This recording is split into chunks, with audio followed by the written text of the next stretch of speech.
Harka fuun ashamaa hordoftoon OMN sagantaa gaaddisa Raabadoorii sagantaa keenan irratti waa'ee dokumentii PP kan biltiginnaa waa'ee qabiyyee isaa maal dubbataaru maal miseensota taaniitiif kaadiree barsiisaaru dhimmoota maarratti xiyyeeffataaru dhugaan eessa biratti jallifamee waan jedhu dhimmoota adda addaa kaasnee gadi fageenyaan irratti mari'achuuf dhugaa ibsuudhaaf yaalla.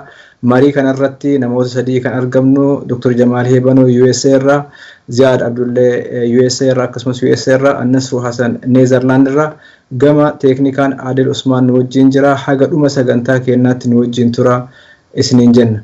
Egaa Ziyaadii fi Dr. Jamal baga nagaan gara sagantaa kanaatti dhuftan. Ulfaat Nasru, atallee baga nagaan nu eed. Hayyee sagantaa keenyatti kallattiidhaan osoo hin seenin dura waanuma taatee har'aa keessumattuu waa'ee seeraa fi olaantummaa seeraatiin wal qabatee waa'ee hidhamtootaatiin wal qabatee waan hedduu nama ajaa'ibuu fi hedduu nama raaju keessaa tokko waa'ee Mishaa Cirreeti. Mishaa Cirree nama Oromoo yakka tokkoon malitti badii tokkoon malitti qabamee akkuma qeerroo hedduu akkuma hoogganoota Oromoo kaawwanii manuma isaatii qabamee nama hidhamee yeroo dheeraadhaaf nama mana hidhaatti darbame. Erga mana murtii deddeebi'aa ture booda mirgi wabii eegamee fi yeroo jalqabaa manni murtii sadarkaa jalqabaa jechuudha. Mirgi wabii eegamee fi poolisiin ni dide sadarkaa itti aanutis mana murtii sadarkaa itti aanutis dhimmicha ilaallamee achittis mirgi wabii ni eegamee fi sana booda mana hidhaatii erga gadi baasanii booda daandii irratti poolisiin erga bahee booda jechuudha. Daandii irraa qabanii bakka geessame wallaalamee jechuudha. Kuni hedduu waan nama ajaa'ibuu fi waan hedduu fokkisaadha jechuudha. Namoota kanneentu Dr. Abiyyi fa'aa jechuudha isaa fi bulchiinsa namoota kanneentu ilma abbaa gadaa uf moggaase. Namoota kanneentu olaantummaa seeraa biyya san keessatti hiika dhabsiisee jechuudha. Kashlabbummaa sadarkaa kanaa gadigalummaa sadarkaa kana hedduu waan takka argamee dhagamee hin beekne tana Oromoon tasuma hin qabu. Dhimma akkanaa kashlabbummaan akkanaa farrummaan akkanaa waan Oromoo ilaallatu miti. So wanti akkanaa kun Mishaa Cirree irratti haa ta'u malee hidhamtoonni hundumti guyyaa guyyaatti rakkoo wal fakkaataa haala suukkanneessaa kan mana hidhaatti hidhaman kan dararaan achi irra gahu tokko lama miti. Garuu nama sadarkaa kanatti manni murteessii alamaa sadii gadi baase poolisiin itti taphatti haala kana keessa haala rakkisaa kana keessa Oromoon jira jechuudhumaaf dhimma kana kaase. Egaa gara qabiyyee dokumentii sadarkaa qabiyyee dokumentiitti kallattiidhaan deemna. Dokumentiin kun akkuma yeroo adda addaatti kaasaa turre PP'n waan hojjetu dhugaa lafa jiru dhiisee waan hin jirre tarreessaa waan hojjetaa dhiisee karaa hin taaneen karaa sobaatiin ofis yeroo hedduu dhaadheessaa karaa hin taaneen miseensotaa fi kaadiroota isaas guugomsuudhaaf yaala. Mee gara kan keetti dhufaa Dr. Jamal jalqabatti dokumentii kana keessatti wanti tarreeffame hedduu isa keessaa tokko waa'ee seenaatiin wal qabatee hedduu duubatti deebi'ee yoo kaasu fakkeenyaaf waa'ee Adwaa waa hedduu dubbatee faarsee bakka tokkotti maal jedha Adwaan siyaasa haaraa Itoophiyaa gara siyaasa haaraatti ceesisee waan jedhu dokumentii kana keessa jira. Adwaan injifannoon Adwaa waan hedduu isaan mataa Itoophiyaa ol qabachiisee maal jedhanii waa hedduu haasanii waan kaasan keessaa tokko Adwaan Itoophiyaa gara siyaasa haaraatti ceesisee jira. Wanti nuti beeknu Adwaa fi Adwaa booda kan nuti beeknu kan nuti hubannu sirni feudalizimii sirni moofaan sirni ummata buqqisu sirni ummata laamshessu sirni ummata gabra taasisu Itoophiyaa irratti yoo waggaa 50 oliif labsame malee yeroo siyaasni haarofni gara Itoophiyaatti dhufe waa takka hin argine jechuudha. Adwaan sirna moofaa feudalizimii kan biyyoota Awurooppaa keessatti waggaa 200 dura du'e qaaree Itoophiyaatti gara Itoophiyaatti kan fide jechuudha. Waa'ee sirna Adwaatiin yoo wal qabsiisnee ilaalle jechuudha. Mee dokumentii kana keessatti seenaa bifa kanaan jallisuun isa kana kan Adwaa qofaa miti waa hedduutu ka'eera. Mee walumaa galatti ilaalchaa fi adeemsa PP'n siyaasa Itoophiyaa siyaasa Oromoo jallisaa miseensotaa fi kaadiroota isaa ittiin barsiisuudhaaf yaalu kanarratti qabxii tokko kaasii irratti reflekti godhime Dr. Jamal. Tole Nasru gaafii gaafattetti oduun ce'iniin soores waa'ee ammaati mishaa cirrii haqa isaa dabuurraa dubbatte mishaa cirrii callaa miti Oromoonni yeroo ammaan tanaa kuma dhibboota laakkaman manedhaa keessa gaaga'amaa jiranii kumoota hedduun laakkaman ammoo haqa malee lubbuu rabbi isaanii kenne biyya isaanii mana isaanii keessatti guddaa xiqqaan haga dubartii ulfaa qe'ee isaanii irratti mootummaa kashalabbee shiftaa saamtuudhaan uummata keenya irra roorrisaartuun lubbuun isaanii darbaa jira. Wama tokko jechuun fedha kanarratti haqa nama humnaan qe'ee tantee dhufee biyya tantee dhaalaa jirurraa haqa eeggachuun gaangee dhala eeggachuu. Kanaaf oduu karaa haqaatiin mirga kenna haqa kenna ka argachuu dandeenyu taate jireenya oli bulii Oromoo guyyaa guyyatti wanni gaagaanuuf hin jiru lubbuu bakka bu'iinsa hin qabne wanni itti gabbarruuf illee hin jiru. Jawaar maal balleessee hidhame Baqqalaa Garbaa maal balleessanii hidhan namoota kaawwan maal balleessanii hidhan. Kanaafuu falmannee humnaan yoo cabsinee haqaaf mirga keenya arganne malee gaafa biyyi tun dhaabatte irra haga ammaatti roorroo guddaa fi sarbama haqaa uummata Oromoo irra ga'aatiin hin jira. Sana akkasitti laaluu qaba. Uummanni keenyallee akkasi hubachuu qaba. Gama arshammee leenjii ka amma harka keenya seene kana yoo laalleetiin hin jennu dura maaliif barbaachise wanni kun waan jedhu xiqqoo dubbachuu barbaada. Wanni barbaachisee fi Abiy akka inni itti hubataa jiru. Silaa biyyis ka isaati, paartiin ka isaati, mootummaan ka isaati. Kanaaf Abiy jedhaatiin dubbadha. Warri miseensa PP taatan deeggartoonni PP yoo jiraatan ka dhugaa Oromoo taatan yookiin ammoo kan namooma qabdan waan kana akka dhageettan barbaada. Tuffiitu jira. Biyyatti gaaga'ama guddaa keessa seenteerti. Biyya mootummaa kufe mootummaa cabe yookiin ammoo sirna diigame taatee jirti. Jaalanni jibbine biyyi akka darbii yookiin bildingii wayii waan caccabee lafarra raphamuu miti. Siistama yookiin ammoo sirnatu diigamaa sirni diigamee jira kana fudhachuu qabdan. Deeggartoonni PP, miseensonni PP, warri qabeenyaan sodaatanii bira dhaabattan kana hubachuu qabdan. Uummanni keenyallee kana hubachuu qabdan. Tuffiin jiru maali? Gaaga'ama amma dhalateef deemaa jiru kana rakkooni dabballee keenyatu nu hubanne beekumsa gahaa hin arganne malee silaa waan bareedaa PP'n deemaa jirtuun kana bareedaa in quotation uduu hubatanii uduu beekanii ummata biraan ga'anii ummanni finqila akkanaa kana hin kaasu ummanni lola akkanaa kana keessan seenu ummanni akkana nun xireeffatu nun gingilfatu jedhanii isin dadhabdoota jedhaa jiran miseensotaan dabballootaan isin warra waa galanii fi miti warra waa beeku miti jedhanii mataa isaanii qaruuf deemaa jiranii jechuudha. Kana dokumentiin kun wanni yeroo ammaatitti barbaachiseef kana akka gaarii hubachuun barbaachisa. So maal irraa ka'a dokumentiin kun yoo jenne seenaa irraa ka'a.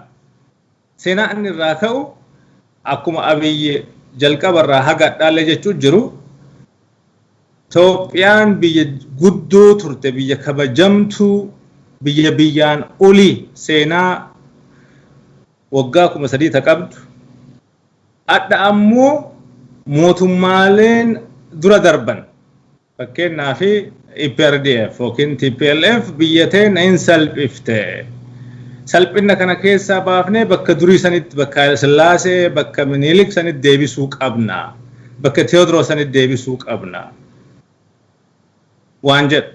So Itoophiyaan tun eenyu fakkeenyaaf waa'ee Adwaa fakaasan Itoophiyaan tun akkamitti uumamte eenyu si waan jedhu kana hubachuun barbaachisa. Kun miseensotaaf deeggartootaaf uummata kennaafillee hubannoo barbaada. Uma gabaabduu jechuu barbaada.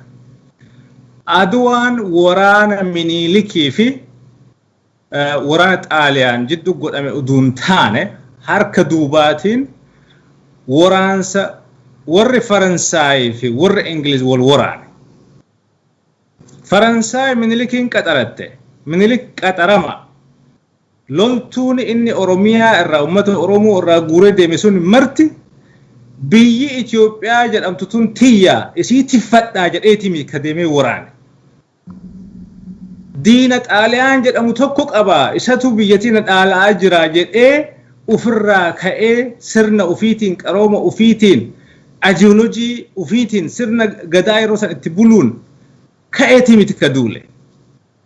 Humnaan qabamee dirqamee waraanatti oofame akkuma bara Dargii akkuma bara Haayila Sillaasee akkuma Kaarramarraa akkuma EPR yookiin ammoo TPLF baadimmee irratti humnaan namoota keenya fidanii Eertiraa irratti gammoojjii Eertiraatiif fixan gammoojjii Tigree keessa fixan san Aduwaanillee waraana qaxaramaa bitamaa ka kafalameef ka kaayoo fi galii diinaatiif lol'aa ture. Kanaafuu Aduwaan uummata Oromoo bakka hin bu'u. Xaaliyaan Ingiliizitu kaayate.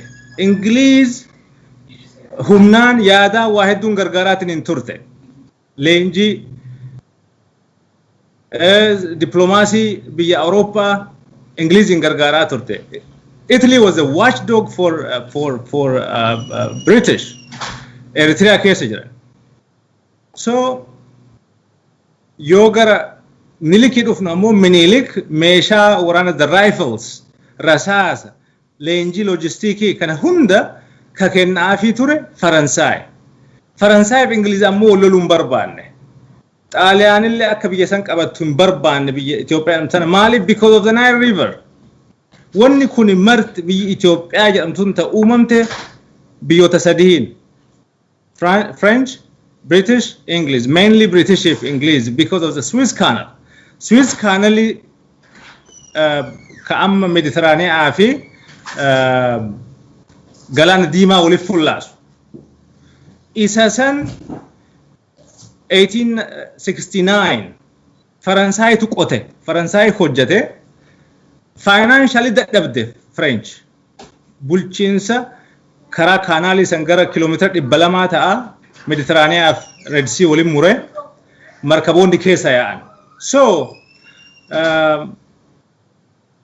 amma maal goote French Ingilizi gurgurte bondi Ingilizi akka bulchitu jechuudha. Frenchin arte Naayiliin madda isaa irraa to'achuu qaba jettee naannoo amma Itoophiyaa jedhamtu kana dhufan. Britishillee expeditionii jaraasa hordoftee faana dhufte duukaa dhufte. French Minilikiin qabattee yoo san kun naannoo Ankobarii kanatti mootii warra shawaa ture. Ingiliz ammoo Yohaannisiin qabattee Yohaannis matammaarra jalaa du'e kanaaf Xaaliyaaniin bakka buufattee keessaa baate.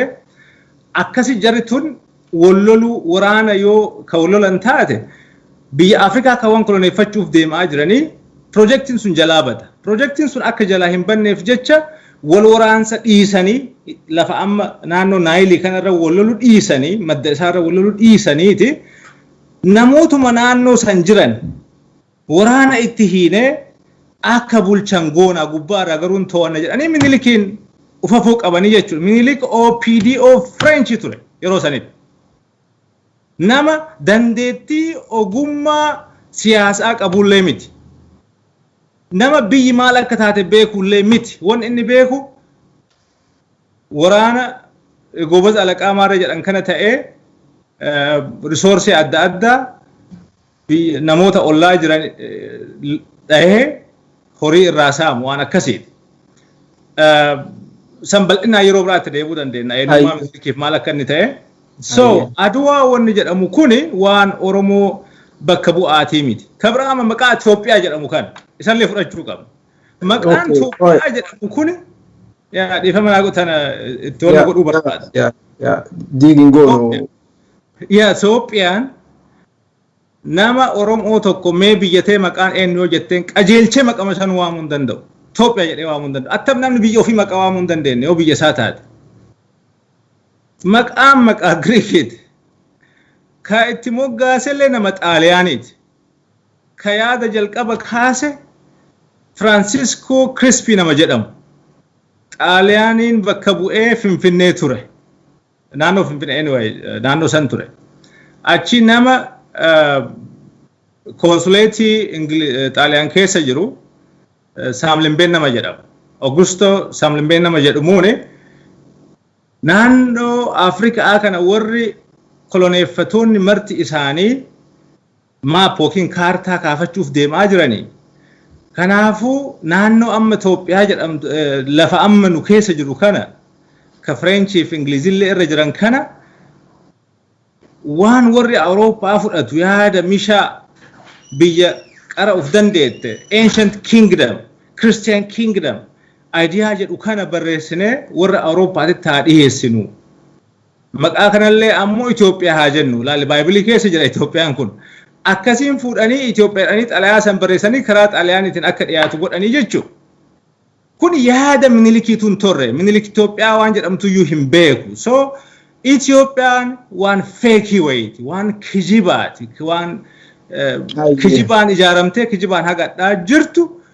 Waan kijibaa kanaaf jettanii saba keessan ummata Oromoo gaaga'ama keessan galchina. Ummanni Oromoon injifata iflaala ummata keessanii gaddeebi'aa jedha kaan itti deebinaa. Ayyee Dr. Jamal gaggabaabsaatuma bareeda yaada gaariitu ka'e asirratti wanta kan jedha hagamuwwanni naaratiiviin biyya sanii hundumti feekee akkate Itoophiyaa akkati kaastetti ummata Itoophiyaa waan ofii isaatii lafa isaatiin maqaa itti moggaasu sun taane waan kara deemaa waan homaa isa biratti maanaa waknaahi kan qabnu wayiiti kan qabatanii irratti namni wal ajjeesus haga walitti gaarrifachuutti kan deemamu alaabaadhuma adda akka waaqarraa gadi bu'eetti ilaalamu kana yeroo Tewoodiroos irraa qabee Yohaannis haga Minilikiitti tartiibnummaan isaayyuu diimaa boora magariisa ture malee akka ammaa kana magariisaan waan eegaluu miti jechuudha. Magariisa orderii nama jiru kuni magariisni kun Iyyaasuu booda waan dhufe malee Iyyaasuu dura orderii kanaa miti jedhu. Alaabaa kan amma yoo bakka tokko deemtee ummata Itoophiyaa leellistoota kana biratti nafxanyoota bira yoo kaastu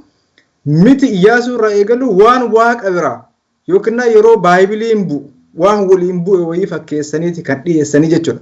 Dhimma dibeetii amma alaabaan wal qabate biyyoota addunyaa irratti alaabaan si'a hedduu jijjiirama. Saawuz Afrikaan bara 1994 alaabaa amma arginu kan akka haarayaatti konsensasii uumanii gurraachanii fi adiin walii galee wal hubatanii mari'atanii alaabaa duriitiin moofaa duriitiin kan jalatti sirna apartaayidii mallattoo apartaayidii kan ta'e mallattoo gabrummaa kan ta'e isa saniin Saawuz Afrikaa haaraa hin dhaabnu jedhanii alaabaa haaraa bara 1994 dhaabbatan. Alaabaa Itoophiyaa kan amma hedduun keenya hin fudhannee fi nuun ta'u jennu kan irratti osoo dibeetiin alaabaan kun kana booda maal haa ta'u jedhanii akka nama Baayibilii irratti gaafii kaasee akka nama Quraana irratti gaafii kaaseetti namoonni hedduun hubatanii jechuudha. Egaa Ziyaad waanuma Dr. Jamal kaase irratti kanan dabala jedheeti isatu dubbii kaasnan kana yaadadhe. Gara dubbii Aduwaattiin si dhufa Ziyaad. Aduwaan okay. Yaa waa'ee alaabaa kana irratti wama dhiyeenya kana uummanni beeku as US keessatti Confederation jedhanii warri dur garba bulchan kun alaabaa qaban ture. Alaabaa ittiin beekan jechuun warra leellistoota olaantummaa adiititu qabata yeroo baay'ee. So isteetonni tokko yookiin ammoo mootummaaleen tokko gara kibbaa jiran fakkeenya akka South Carolina, Mississippi, waamti kunniin Alabama hin qaban ture akka alaabaa isteetaatitti.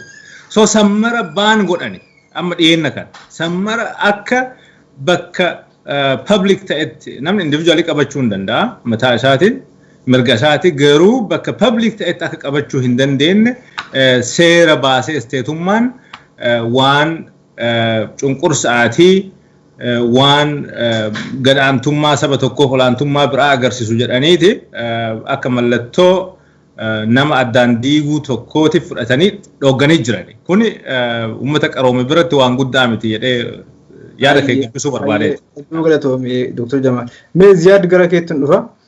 Adwaa injifannoo Adwaa fi siyaasa ammayyaa maaltu walitti fide?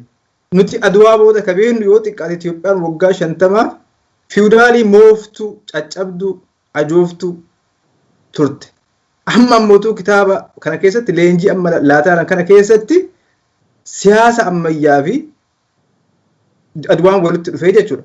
Kun kijiba ummata barsiisuu, ummata karaa balleessuu, ummata burjaajessuudha miti Ziyaad.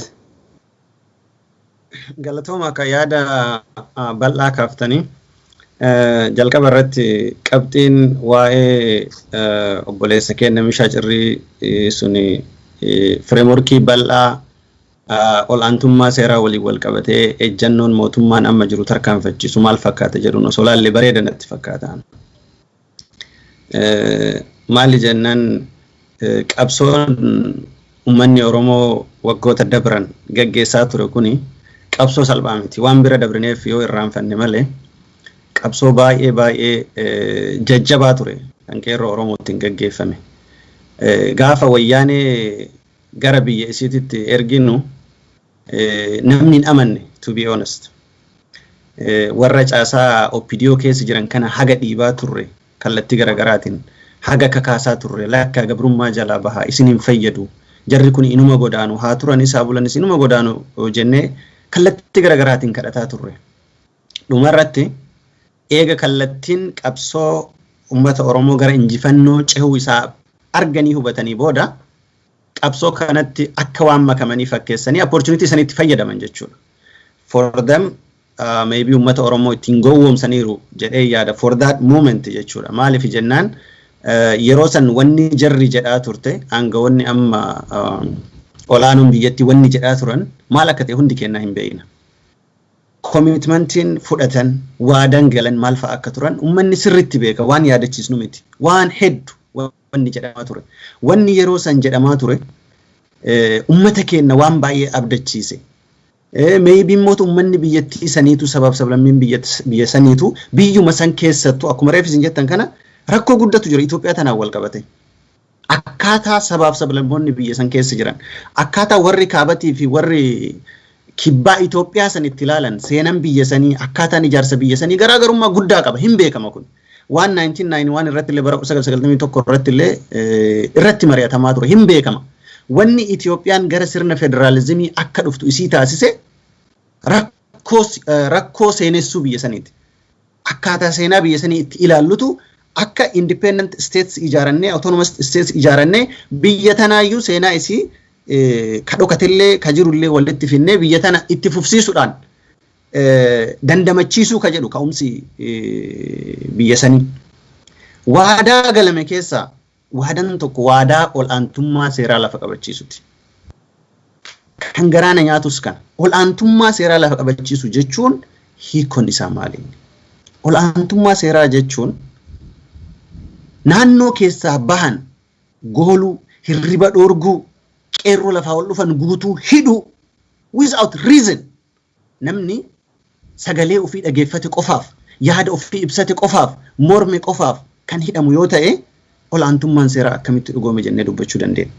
Akkuma reef Dr. Jamaal illee jedhan akkuma tillee reef jettee Nasroo har'a mana hidhaa Oromoo keessa ijoolleen teenne guuttee mana barumsaatitti hidhaa jiran. Namni hidhame mirga heeran kennameef qaba. Mana murtiititti dhiyaatee yakkamaa ta'uu dhabuun isaa adda bahee eegas murtiin mana murtii itti aana jechuudha. Amma wanni deemaa jiru hin hidhamta wanni hidhamtuuf hin beekamu. Mana hidhaati mana murtiis hin fidan. Yoo mana murtii dhayxammootu wanni manni murtii murteessu fudhataman qabu. Biyyi takka gaafa kuftu mana murtii isii kuffisti. Independent judiciary biyya hin jirre keessatti biyya san seef godhuun baay'ee ulfaataadha. Abbaan murtii tokko itti gaafatamni isaa heera mootummaati. Kan tiksu heera mootummaati. Garuu har'a wanni argaa jirru namoonni ilaalcha siyaasaa isaanii qofaan mootummaa kana dura jabaatanii dhaabatan. Namoonni aangoo mootummaa kanaatiif gufuu ta'an jedhanii yaadaman hundatu hidhamaa jira har'a. Keessattuu Oromiyaa keessatti. Maaliif humni jajjabni Oromiyaa Itoophiyaa keessa jiru humna uummata Oromooti.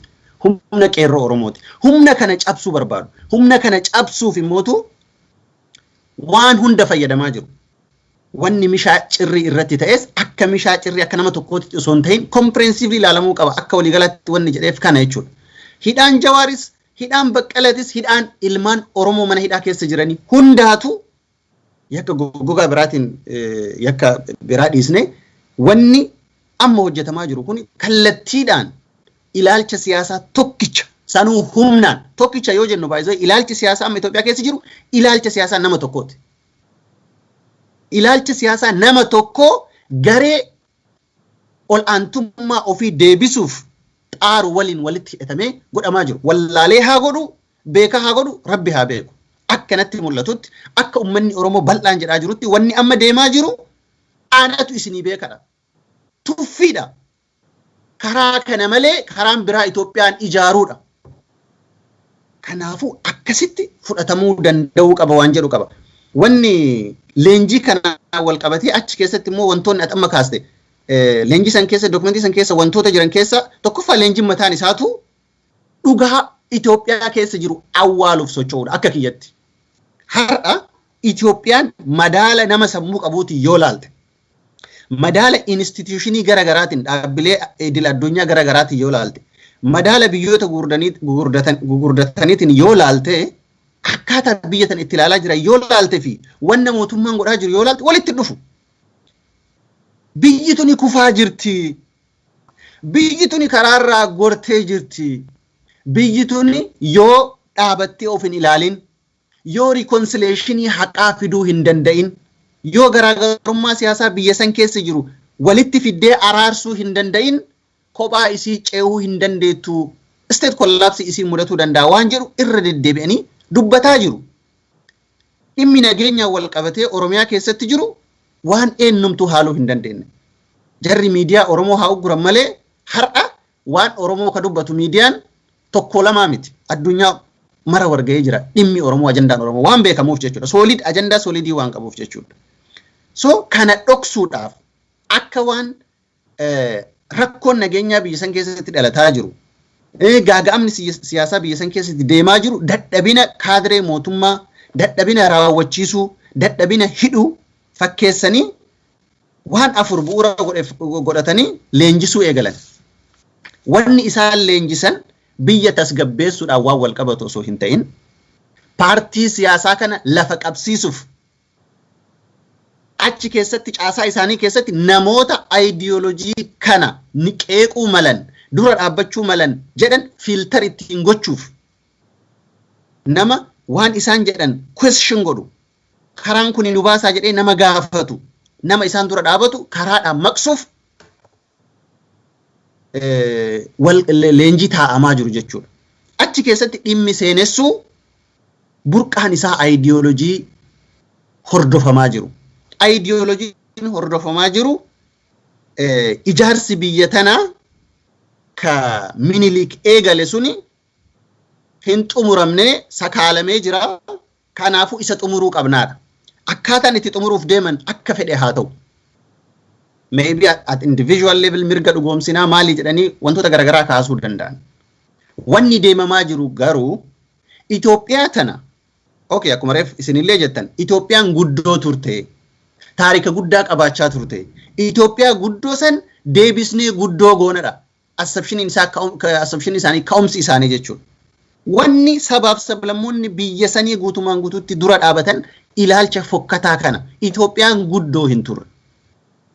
Seenaa guddaa wal fakkaataa hin qabnu. Biyya san keessatti seenaa qabna. Seenaa wal fakkaataa hin qabnu. Perspektiiviin siyaasa biyya saniitti itti ilaallus, seenaa biyya saniitti itti ilaallus garaagarummaa guddaa qaba.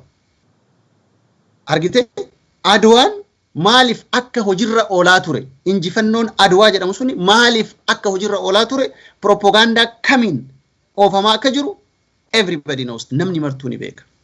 Achirraa ka'ee mootii san mootii ummata Oromoo irratti cubbuu raawwate, cubbuu inni raawwate san dhoksuudha. Seenessuun amma jedhamu kuni rakkoo seenessuutu jira. Wanni jedhan suni maaliif biyya tana keessatti waa'een cunqursi warri sirna duraanii sunniin Oromoo irratti raawwatan, Sidaama irratti raawwatan, Walaayita irratti raawwatan maaliif himamaadha? Seenessuu dogongoraati ka jarri jettee barsiisaa jirtu kana aanoletti himamuun qabu. calanqotu himamuu hin qabu ka biyya akka hin ijaaramne godhaa jiru wantoota akkanaa kana diigamuu qabanii siidan aaloonee diigamuu qaba siidan calanqoo kanatu rakkoo fidaa jira unity biyya sanii karakkisaa jiru ilaalcha akkanaati kuni cabuu qaba seenessuun biyya kana ija kanaan ilaalamuu qaba bu'uura jedhurraa ka'a jechuudha ideoloojiin jira ideoloojii kana qabsiisuudhaaf hirmaattotaan maal jedhaniini biyyi tuni akka gaaga'amtu ka godhaa jiru seenessuudha historical narrative biyya saniittu balaa fidaa jira waan jedhu kun immoo ilaalcha siyaasaa biyya namticha biyya bulchurraa ka'a isatu akkanatti amana waan ta'eef isatu warra sanii siidaa ijaarate waan ta'eef masara ofii keessatti so leenjiin amma kennaa jiran an akkanatti fakkaatutti waan rakkoo biyya sanii furuuf dhugumaan gaaga'ama siyaasaa biyya sanii qolachuuf osoo hin ta'in gabaabamatti caasaa isaanii filter godhuuf qulqulleeffachuuf kamtu nuu ta'a kamtu nuu ergama kamtu nuu ergamne kamtu mishinii kenna galmaan nuu gaha kamtu galmaan nuun hin genne ka jedhu addaan baafachuu fi maalirra jirra ka jedhu ofillee gamagamuuf because amma burjaajii qulqulleessu waan jedhu amma ajandaa tokko ka isaan qabatan maal inni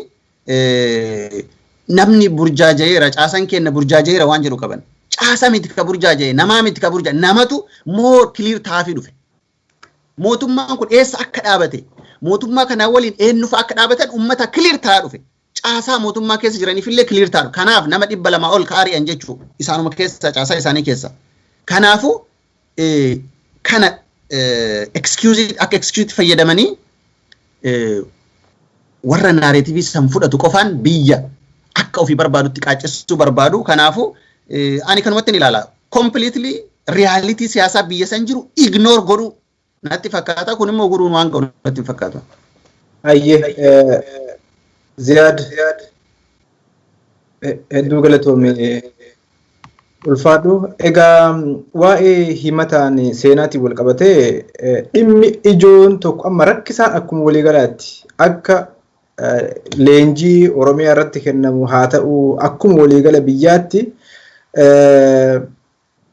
okay kanatti sun dhufin dura qabxii takkittiin kaasa waa'ee burjaajii wal qabatee duratti numarra taalaan ture mee bakka sana waan jedha waa'ee burjaajiitiin wal qabatee waa'ee hubannoo dhabiinsaa wal qabatee kan burjaaje isini kan hubannaa dhabes yookiin kan karaa bades warruma leenjis warruma barsiisuudhaaf yaalu yookiin abiyyoon mataa isaati ummanni dhugaa hubateera biyya san keessatti afaaniin dimokiraasii jedhaa nama karaa irraa guuraa hidhuun waan lafa jiru waan jaamaan illee arguu kana eenyuun illee sobuun hin danda'amu burjaajiidha miti waan lafa jiru argutti jira ummanni lammaafaa ka jijjiirama kanaaf utubaa ta'e shiraan karaa irraa baasanii maqsanii arra nama hidhamaa almost hidhamaa dhaabbatatti nama mana isaatti hidhame tokko taasisanii kuni burjaajiidha miti kun waan ifa jiru waan lafa jiru waan namni hundumtuu argu kana hin arginaa kana hin laayinaa jechuutu burjaajaa'uudha nama dhugaa argu dhugaa akka ji'aatti yookiin akka aduu iftu kana argu nama arguun hin argini yookiin ammootu duruunfadhu yookiin ammootu waan kanaan waan biraati jedhanii namatti himuudhaaf yaaluudha burjaajiin ummanni dhugaa jiru argeera siistamiin kun feekii ta'uu siistamii gowwoomsaa ta'uu isa biraa dhiisnee waa'ee dhummaan duratti kaastan gaafa jalqaba ODP diiganii PPO ijaaran qooda Oromoo ol kaasna jedhanii gowwoomsanii waan meeqaa haasanii gaafii Oromoo deebisuudhaaf nu fayyadaa ira nuuf salphata jedhanii waan meeqaa haasanii tokko arra lafa hin jiru ummanni dhugaa argee qajeelatti hubatee dubbitu galeef burjaajii wayitu hin jiru wallaalillee hin jiru ummanni isinitti baree ummanni argee kana booda maqaa barbaada yoo itti baastan namni isin dhagahu tokko illee hin jiru jechuun barbaada waanuma isin kaasta irratti dabaluudhaaf dubbiin ijoon amma jiru waa'ee himata siyaasaati amma warri Abiyyii fi jala deemtuun isaa siyaasa Itoophiyaa kana oofanii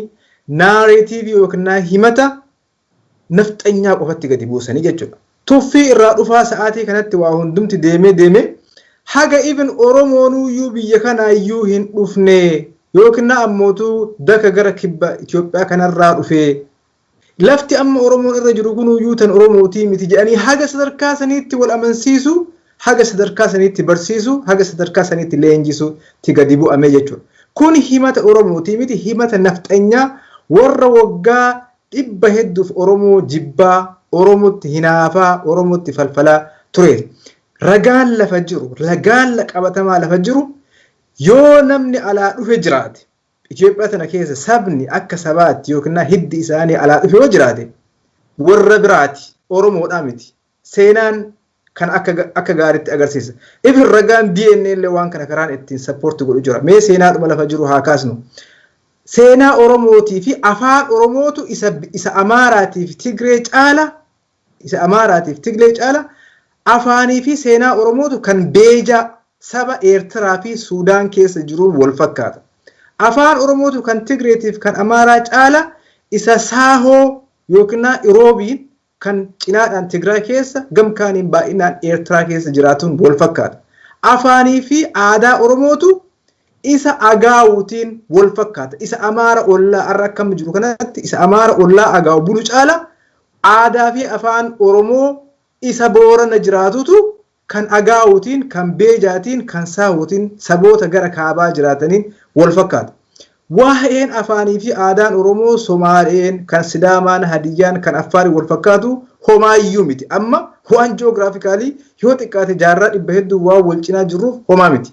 Garuu afaanii fi aadaan Oromoo warra saboota yoo xiqqaate waggaa 100 baawundarii sheer hin gooneen wal fakkaachuun isa kan akka Beejaa sabni kun yeroo waggaa 100 yoo duubatti deemtu akka amma falfaltoonni fi farroonni teenna Oromoon akka bakka biraatii dhufe kana fakkeessuudhaaf afuufan kan osoo hin taane Oromoon saba indigenous kan ammootu inumaayyuu yeroo tokkotti haga diin yookiin humni biraa jidduu seenee gargar baasutti baawundarii Saahoo wajjin akkasumas Agaawuu wajjin baawundarii yuu sheer godhaa kan ture ta'uu isaa agarsiisa jechuudha. Deemee kun marti kan agarsiisu maanini nuti qaama sanyii kush tahuu keenya waan takka eenyuufillee bifa ta'een lafa kaa'uu ni danda'ama. Isa DNA qorannoon DNA saboota Horn of Africa yookiin gaafa Afrikaa irratti garas dhihoo kana barootaas dhihoo kana geggeeffame kan agarsiisu maanini sabni Oromoo saboota naannoo san jiran hedduu wajjin DNA percentii hedduu sheer godha. Kun saayinsii hard saayinsiidha kan eenyuyyuu dispute godhuu akka salphatti waan hin dandeenye jechuudha. Waan amma daftaraan bishaan keessaa baatanii fagoo irraa dhuftanii akkas taatanii waan jedhamu miti. Wanni nama qaanfachiisuu fi nama jibbisiisu Abiyyii fi PP'n isaa sadarkaa kanatti gadi bu'anii naareetiivii Oromoon bakka biraatii dhufee yookiin gara karaa Booranaa kanaa dhufee kibba fagoo irraa dhufee bararaan faati amma afaan biraatiin maal jedhama jechuudha. Bararaan faatiin kan Oromoo hin turre waggaa wayii duubatti yoo deemamu jechuudhaaf haasa'u. Wanni isaan godhaan himata nafxanyaa san Oromoo qabsiisuuf, kaadiree qabsiisuuf, Oromoota tokko dhamaasuudhaaf yaalamaa jira sadarkaa kanatti gadi bu'amee jechuudha. Waa'ee nation buildingii waan takka jedhee bira dabra. Ammaan tanatti obseshiniin mootummaa Abiyyi fi PP'sa waa'ee nation buildingiiti. Nation buildingiin haala gabaabaan waa'ee national identity construct godhuuti. Waa'ee daandiitii miti nation buildingiin. Nation buildingiin waa'ee mana barnootaatii miti. Waa'ee identity biyya tokko ijaaruuti. Fiigichi amma godhamu bakka Oromoon lafa ol hin kaanetti, bakka afaan Oromoo ol hin jabaannetti, bakka aadaa fi duudhaan Oromoo Itoophiyaa keessatti bakkaaf gulantaa hin qabaannetti kan kana dura piroojeektii Minilik eegale sun nation buildingiin piroojeektii eegale kan amma Abiy xumuruuf deemu sun waa'eedhuma alaabaa nuti quba hin qabne sani waa'eedhuma aadaa Oromoon keessatti hin argine sani waa'eedhuma yoo gootota keessan maqaa dhahaa jedhan kan Oromoon keessa hin jirreessani waa'eedhuma yoo moggaasa maqaatti dhufamu kan wanni Itoophiyaa Oromoo reflect godhu tokko keessa hin jirresani. Fakkeenyaaf waa'eedhuma amma hospitaalota manneen yaalaa Itoophiyaa keessa jiran yoo ilaaltu inni tokko Minilik, inni kun Phaawulos, inni kun Emmanuel, inni kun Black Xuqur Ambassaa yookiin mootummaa hundumti isaanii waa'een amma kun nation building keessatti simboolonni kunniin bakka guddaa qabu. Biyya hagana geettu keessatti saba hagana gahu kana biratti wannummaan identity Oromoo mee hospitaalummaan abbaa gadaa jedhamu jira Itoophiyaa keessatti okay meen kun amma simboolii Oromooti. Yoo waa walitti buusnee biyya san ijaaruu national identity biyya sanii construct godhu yoo ta'e Minilik maalidha Oromoodhaaf? Phaawulos ammootu nama Musliima hin taaneef maalidha? Mee wanni Musliima achi keessa maanni hospitaalum tokko kaminni kan Najaashii jedhameeru yookiin ammootu kan waan Musliima ittiin identify of godhu wayitiin kan waamamu. Nation building kana jechuudha kan amma Minilik eegale kan Haile Sillaaseen itti fufsiise kan dargiin karatti kute sanuyyuu hagaraa jedhaan of course sunis sirnuma nafxanyaa ture wantoota akkanaa kan itti fufsiisuudhaaf fiigamaa jiru. Nation buildingiin osoo identitiin Oromoo keessatti mul'atin osoo afaan Oromoo bakka isaaf malu keessatti hin argatin osoo gootonni Oromoo kan Oromoon gootota Oromoo maqaadhaa jedhan inni kun Balaa Zallaqee jechuu danda'a. Namni amma nation building keessatti leenjisoo diigaa bakka isaa Bakar Waaree bakka isaa argachuu danda'u qabaa jechuudha. Yoo neeshinii sana kan simboolii isii kan heeroo isii hundumti keessatti argu yoo kan goonu warra kan Dabuubis yookiin Walaayittaa Sidaamas natu maqaan beeknee malee kan isaanillee keessa mul'achuu danda'u qabaa jechuudha. So neeshinii akkanaa kana yookiin ammoo identity akkanaa kana saffisaan osoo Oromoon nama hin ta'in ijaaruudhaaf Abiyyi kan fiigaaru projektii Haile Sillaaseen miillakii xumursisuudhaaf kan fiigaaru. Egaa kanuman jedhee gara Dr. Jamaal gara keettiin dhufa. Mee waan asirratti wal dabaltuu yoo jiraatetti dabalta. Garuu dhimma dimokiraasiitiif mirga namummaatiin wal qabate dookumentii kana keessatti gowwoomsaadha. Qaan biraan jiru. Gowwoomsaa burjaajii uumuudhaaf waa'ee dimokiraasii gadi fageessinaa, dimokiraasii finnaa, Adwaawiin eegalee karaa irratti dhaabee yookiin ammoo commitmentiin karaa Adwaawii hin turre jedhamee bakka hedduu barreeffameera jechuudha kijiba dhugaa. Erga Abiyyi dhufe dimokiraasiin dhugaatti ni beekna waan ji'a tokkotti waggaa tokkotti ta'uu miti. Yoo commitmentiin karaa leadershipiitti jiraate dimokiraasiin ammoo inni bu'uura poolisiin ganda keessa deemtee nama doorsuu dhabuun, korojoo hatuu dhabuun, dirree dimokiraasii kan irratti wal dorgoman banuun maajikii miti waan risoorsii ajaa'ibaallee barbaadu miti. Commitmentiin qofti namaaf ebalu na deeggaruu dhabee fi nama hidhuu qofarraa of qusachuudha. Maaf ebalu paartii cimaa ta'ee fi paartii sana harkatti diiguudhaaf shira xaxuu irraa of qusachuudha. Afaan biraatiin dirree dimokiraasii banuu jechuun. Mee dhimma dimokiraasiitiin wal qabatee dookumentii keessa waa hedduu kijibame.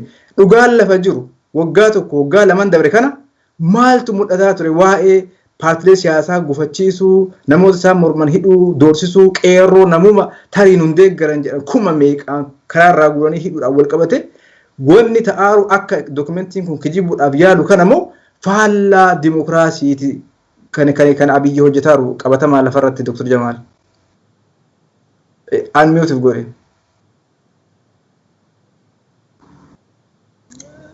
Tole waa'ee dimokiraasii uduun dubbanneen duratti mee hariiroon dimokiraasii wanni jennu kun beeki rookeettii wayii yookiin saayinsii ilmi namaa hubachuu hin dandeenye miti. Fedhii uummataa jechuudha. Waan uummanni bara akkatti uummanni bulchuu barbaadu. Bulchaa of keessaa filatee yeroo barbaadetti risoorsii ofii akka fedhetti haala fedheen qabeenya ofiitiif fayyadamuuf nama filate san ammoo yoo hin taane ofirraa buusuuf deebisanii kabiraatiin bakka buusu waan akkasii tuduu san biran ga'ini narratiiviin yookiin ammoo historical perspectiviin kun baay'ee murteessa. Ammallee ani warri itti dubbachuu barbaadu warra PP miseensota deeggartoota isaaniiti kan akka hubatan barbaada. Dhaaba isaanii akka gaarii hubachuu qaban. Namni isaaniin deemaa jiru kuni yaanni isaa maal irraa akka maddu ideoloojiin yookiin ammoo saayikolojiin isaa kun maal irraa akka ka'e saayikoloojii jechuun barsiifata seenaa keessatti uummanni tokko qabu walitti qabu yookiin immoo blueprintii yookiin dizaayinii dhaaba wayii yookiin immoo ijaarsa wayii haala jireenyaa ka fuula duraa itti murteeffachuu danda'anii jechuudha. Dhaabni siyaasaa ammoo waan kanniin murteessa. Ideoloojiin kun akka lafa qabatee jedhu blueprintiin kun ikoonomiin akka hojjetu deemaan jechuudha. Maalirraa ka'aa jenne humnoota lamatu jira. Amma sagantaa PP sagantaa keessan laala የብልጽግና ፓርቲ political program ka jedhu jira isa keessa laala pejin jalqabaa lamaan waa'ee Sillaaseen fi ka'umsa dimokiraasii himuu qabu EPRDFin hamataa jechuudha. Akkaataa itti EPRDF undemocratic ta'ee dimokiraasii mirga uummataa dhooggatee cunqursaa waan ture isaanuma hamata.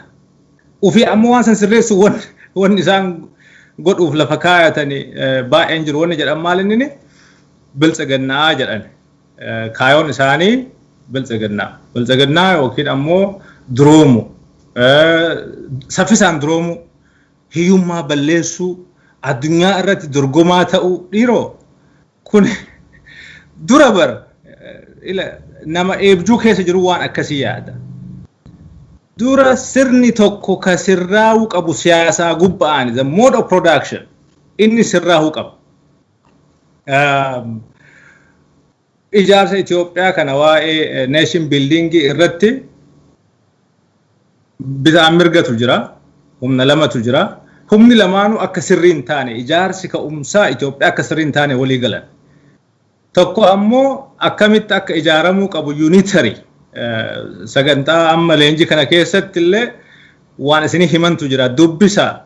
PP'n unitary miti isiniin jedhan yookiin ammoo sabtokkee olaantummaa sabtokkee dhinsuuf yookiin san daraarsuuf hojjetu miti jedhani. Kuni kijiba dubbisa irra deebi'aati. Daani'el Kibrat dhageeffadha. Namicha gorsaa yookiin maal akka inni ta'e hin beeku. Abiyyiin garuu jaalalloo guddoo maddi ideoloojii yookiin ammoo surriyaada Abiyyi achirraa madda.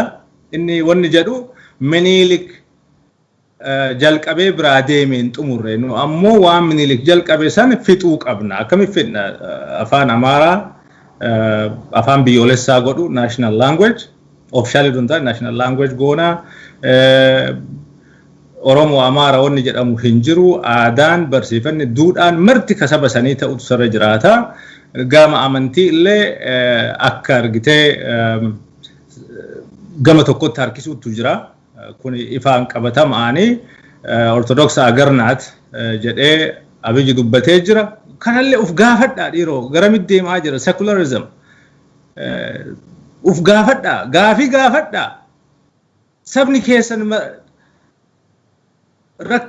rakkina uumuu fi miti ka gaaga'ama amma keessa jiru kana yookiin rakkoo waan jaalatuu fi miti rakkate gaafii gaafadhaa so kana jedhan kuwwan ammoo no mirgi sabaaf sablammootaa kabajamuu qabaa karaa dimokiraatawaa ta'een waan ummanni barbaadu lafarra kaa'uu qabnaa jedha gama lamatu jira lamaanuu akka Itoophiyaan tun sirriitti hin ijaaramne walii galan akkaataan itti ijaaruu barbaadan ammoo waan walitti dhufaati miti there is no common ground akka amma arginu kanatti common ground hin jiru wanni hin jirreefillee maali one Karl Marx in 1970 the critic of political economy kitaaba jedhu keessa barreessa yoo laaltani sabni tokko kabir'aa dhaqee yoo qabatu yookiin gabroonfatu maal akka inni godhu jalqaboon inni jijjiiru maali mode of production isaa jijjiira haala tajaajila yookiin ammoo sirna oomisha hawaasa sanii barsiifata hawaasa sanii ummata sanii ka ofiitiin bakka buusa ka ofiitiin jijjiiraa jechuudha humna waan san godhullee qabatee dhufa humna waraanaa ta'uu danda'a humna amantii ta'uu danda'a humna wayiitiin ummata san burjaajessee gara ofiitti deebisa ideoloojii ofii itti fe'aa jecha keessa qubata hin faanchisiifata faanchoo jechuun humna labor extraction ummata san irraa akkaataa yaada haarawa ka ummata irra qubatan saniif ammoo nyaapha ta'e yookiin ammoo keessummaa ta'e fidee irra tuulaa jecha ofii hin durooma kaan hin hiyyoomsa duudhaa isaa hin balleessa ka ofii hin ijaara so wanni hariiroon ummata kana lamaan jidduu jiru hariiroo kun kaan qaqqabuu fi kun kaan balleessu kun kaan nyaachuuti kun kaan cabsuuti ka cabsamaa jiru sun illee ammoo san didee ka'a jechuun yoo inni didee ka'u kana maal godhan heavy militarization humna waraanaatiin irra qubata kuni illa biyya teenya callaa miti warri adiin gaafa Afrikaa dhufanii qabatan illee kanuma godhan ummanni kamuu kanuma godhan warri nafxanyaallee Oromiyaa fi warra kibbaa kanuma godhan uf gaafadhaa why maaliif suni ta'e kun ammoo akkamitti fix ta'uu qaba akkamitti fix goona akkamitti karama kaleessa baratame san ka irra deemne ammoo waan haarawaa miti ka piippiin gadi fide bara karaa kaleessa nuu ta'uu didee Eertiraan kaatee itti finciltee loltee biyyatti taate Tigree waggaa 17 loltee mirga ofii qabattee adhallee uf kabasiiftee itti jirtu kana ka ummanni Oromoo waggaa 50 baay'ee yeroo jalqabaatiif biyya san keessatti ummanni sabaan ijaarame Oromo Liberation Front jedhee ka ijaare ummata Oromooti saba biraan argitan maaf ka'e waggaa 50 dura ummanni kun hin maraate ummanni kun rakkoo uumuu barbaade nagaan jiraachuun fedhu dhala isaa gaaga'uu barbaade kana uf gaafadha qabeenyi keessan ka addattiin isin mindaa isinii kafalanii quuftanii nyaatanii bultan ka namni keessan ammoo mana hidhaa keessatti dararamaa biyyee nyaataatiin hin bulbar keessani ka ummataadha waa'ee jedhaa of gaafadha maaf kun taa'u duusin argitan duusin jirtan kana wanni isin uf gaafachuu qabdanii jechuudha so criteriyaan amma asiin gubba kaa'e kuni laali yoo mormii itti kaate mormii san akka asiin lamuu olin kaanetti lafarraa balleessa warri dhufeerra qubate sun ka Oromoo irratti illee ta'aa jiru kanaa miti kanum piippiin kana godhaan jiru humna waraanaa gosa gosaan itti leenjisee kaan poolisa jedhee kaan milisha jedhee kaan humna addaa yookiin darbatamaa liyyuu poolis federaal poolis military raayyaa ittisa biyyaa jedhee gosa gosaan bifaan leenjisee uummata irra wanni bobbaasuuf maali waan uummanni gaafachaa jiru kana uf gaafadha in fitanne Nasru so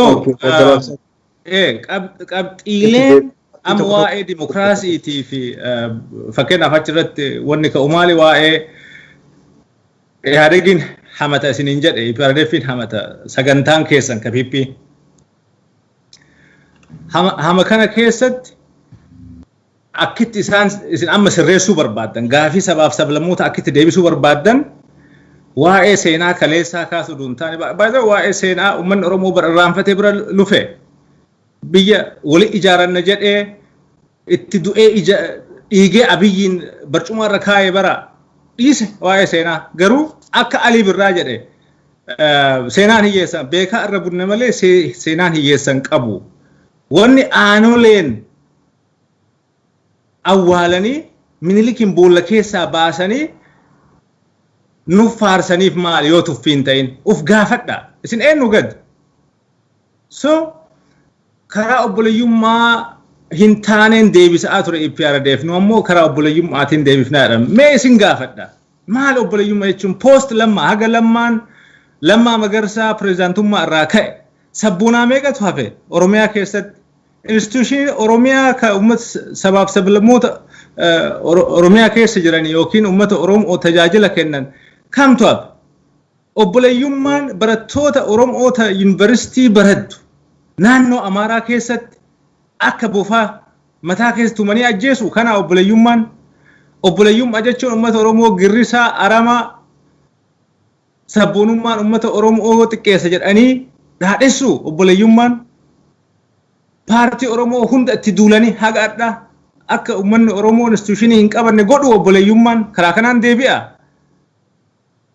so afaan Oromoo balleessuun Oromiyaa ijaarsa asii balleessuun ummata Oromoo gosaaf amantiin adda qooduun afaan Baalee afaan Gujii jedha bakka sanoo dhaqanii ajjeesan jedha akkana kana obboleeyyummaan gaafiin itti deebi'u uf gaafadha karaarra hin jirtani laal wama isin barreessitan irraa kaaneeti gochi isin lafarra godhaartanuu haa hafu waan jettan irraa kaanee isin gaafachuu jirra kuni obboleeyyummaa miti maal argate uummanni Oromoo haga piippiin dhufe salphina malee maqaa kaleessaa xuraayaa saniin haga gorsituun isaa Masfin Woldamaariyaam okay gaallaa jechuun salphina ta'e jedhee haga nutti kolf nutti baldu jechuudha kana geenne kana wanni isin uummata Oromootiif gootan so uummanni dhugaa qaba uummanni hin injifata isintu salphata karaa deebi'a qabxiileen hedduu jira anyway saatiillee deemaa waan ta'eef gaggabaabsaatumaan tuttuquu qabna. Qabxiileen kaasuu qabnus jiru sa'aatiinis nurraa deemaara. Mee Ziyaad gara keettiin dhufa waa'eedhuma dimookiraasii wal qabatee keessumattuu dhimma gaafii fi mirga sabaaf sablammootatiin wal qabatee gaafii mirga sabaaf sablammoota gaafii uummataa kana deebisuu irratti danqaa guddaa jedhee kan dokumentiin kun kaa'u keessumaayyuu Adwaawiidhaan wal qabatee tokko karaa obbolummaa hammataa hin taane deebisuudhaaf yaalame. Kuni saboonni wal danquu, wal kuffisuu, wal sakaaluu fide yookiin hammeesse. Karaa biraatiin ammootu sirna dimookiraatawaan ala karaa sirna dimookiraatawaa ala deebisuudhaaf yaalamee waan jedhu kaasa. Anini haga hubannaa kiyyaatti yeroo gaafii Sidaamaan wal qabate yeroo Oromoon afoo dhaabate yeroo Oromoon dhimma san balaaleffate hin argine. Yoo wal gufachiisuu wal sakaaluu ta'e gaafii Walaayittaatiin wal qabate yeroo Oromoon balaaleffate yeroo Oromoon afoo dhaabate hin argine hin dhageenye. Saboonni biraallee yoo balaaleffatan hin dhageenye. Inumaayyuu gaafii haqaa gaafii mirgaa isaan gaafatan gaafii waggaa meeqa lafa harkifate jajjabeessaa ture jechuudha. Sabni kunis waa'ee gaafii Oromoo dhimma Finfinnee haa ta'u waa'ee afaanii haa ta'u waan Oromoon gaafatu gaafii ijoo kanneen yeroo Sidaamni afoo dhaabatu yeroo Walaayittaan afoo dhaabatu yeroo Somaaliin afoo dhaabatu ani hin dhageenyes hin argines. Garuu gaafii yoo gaafiin akkanaa ka'u saboonni nu gufuu ta'aa morkii uumaa wal sakaalaa jedhamee haasa'ame dhimma kanarratti maal jetta? Isa lammataa sirna dimookiraatawaan ala jedha gaafii saboota deebisu. Sirni dimookiraasii jechuun maali? Gara gaafii Sidaamaatti yoo dhufne gaafii Walaayittaatti yoo dhufne ulaagaan guutamuu qabu hunda guutanii tartiiba eeganii rifereendamiinis akka geggeeffamuu fi gaafatanii bakka tokko rifereendamiinis geggeeffamee kun hundumti tartiiba dimookiraasiiti miti. Dhawaata mirga eeganii haqa eeganii deemuudha miti. Karaan dimookiraatawaa karaan biraa gaafii akkanaa ittiin deebisan karaan biraa kamiin kan argu jirru garuu maal inni ammaan tanatti? Wanni dokumentiin haasa'u maali dhugaan lafa jiru maali Ziyaad? Okay, galatoomii Nasroo. Dr. Jamal waan baay'ee keessa namaa qabbaneessu dubbatanii waan baay'ee nama gammachiisu dubbatanii. Yoo dhaamsa ta'e yoo dhugaa namni Oromummaan itti dhagahamu namni question godhuu danda'u yoo jiraate waan amma isaan jedhan kana sirriitti osoo question godhe osoo of gaafate ani baay'ee tokko na gammachiisa. Wanni nuti amma dubbannu saniin ala hin ba'u jechuu barbaadeeti.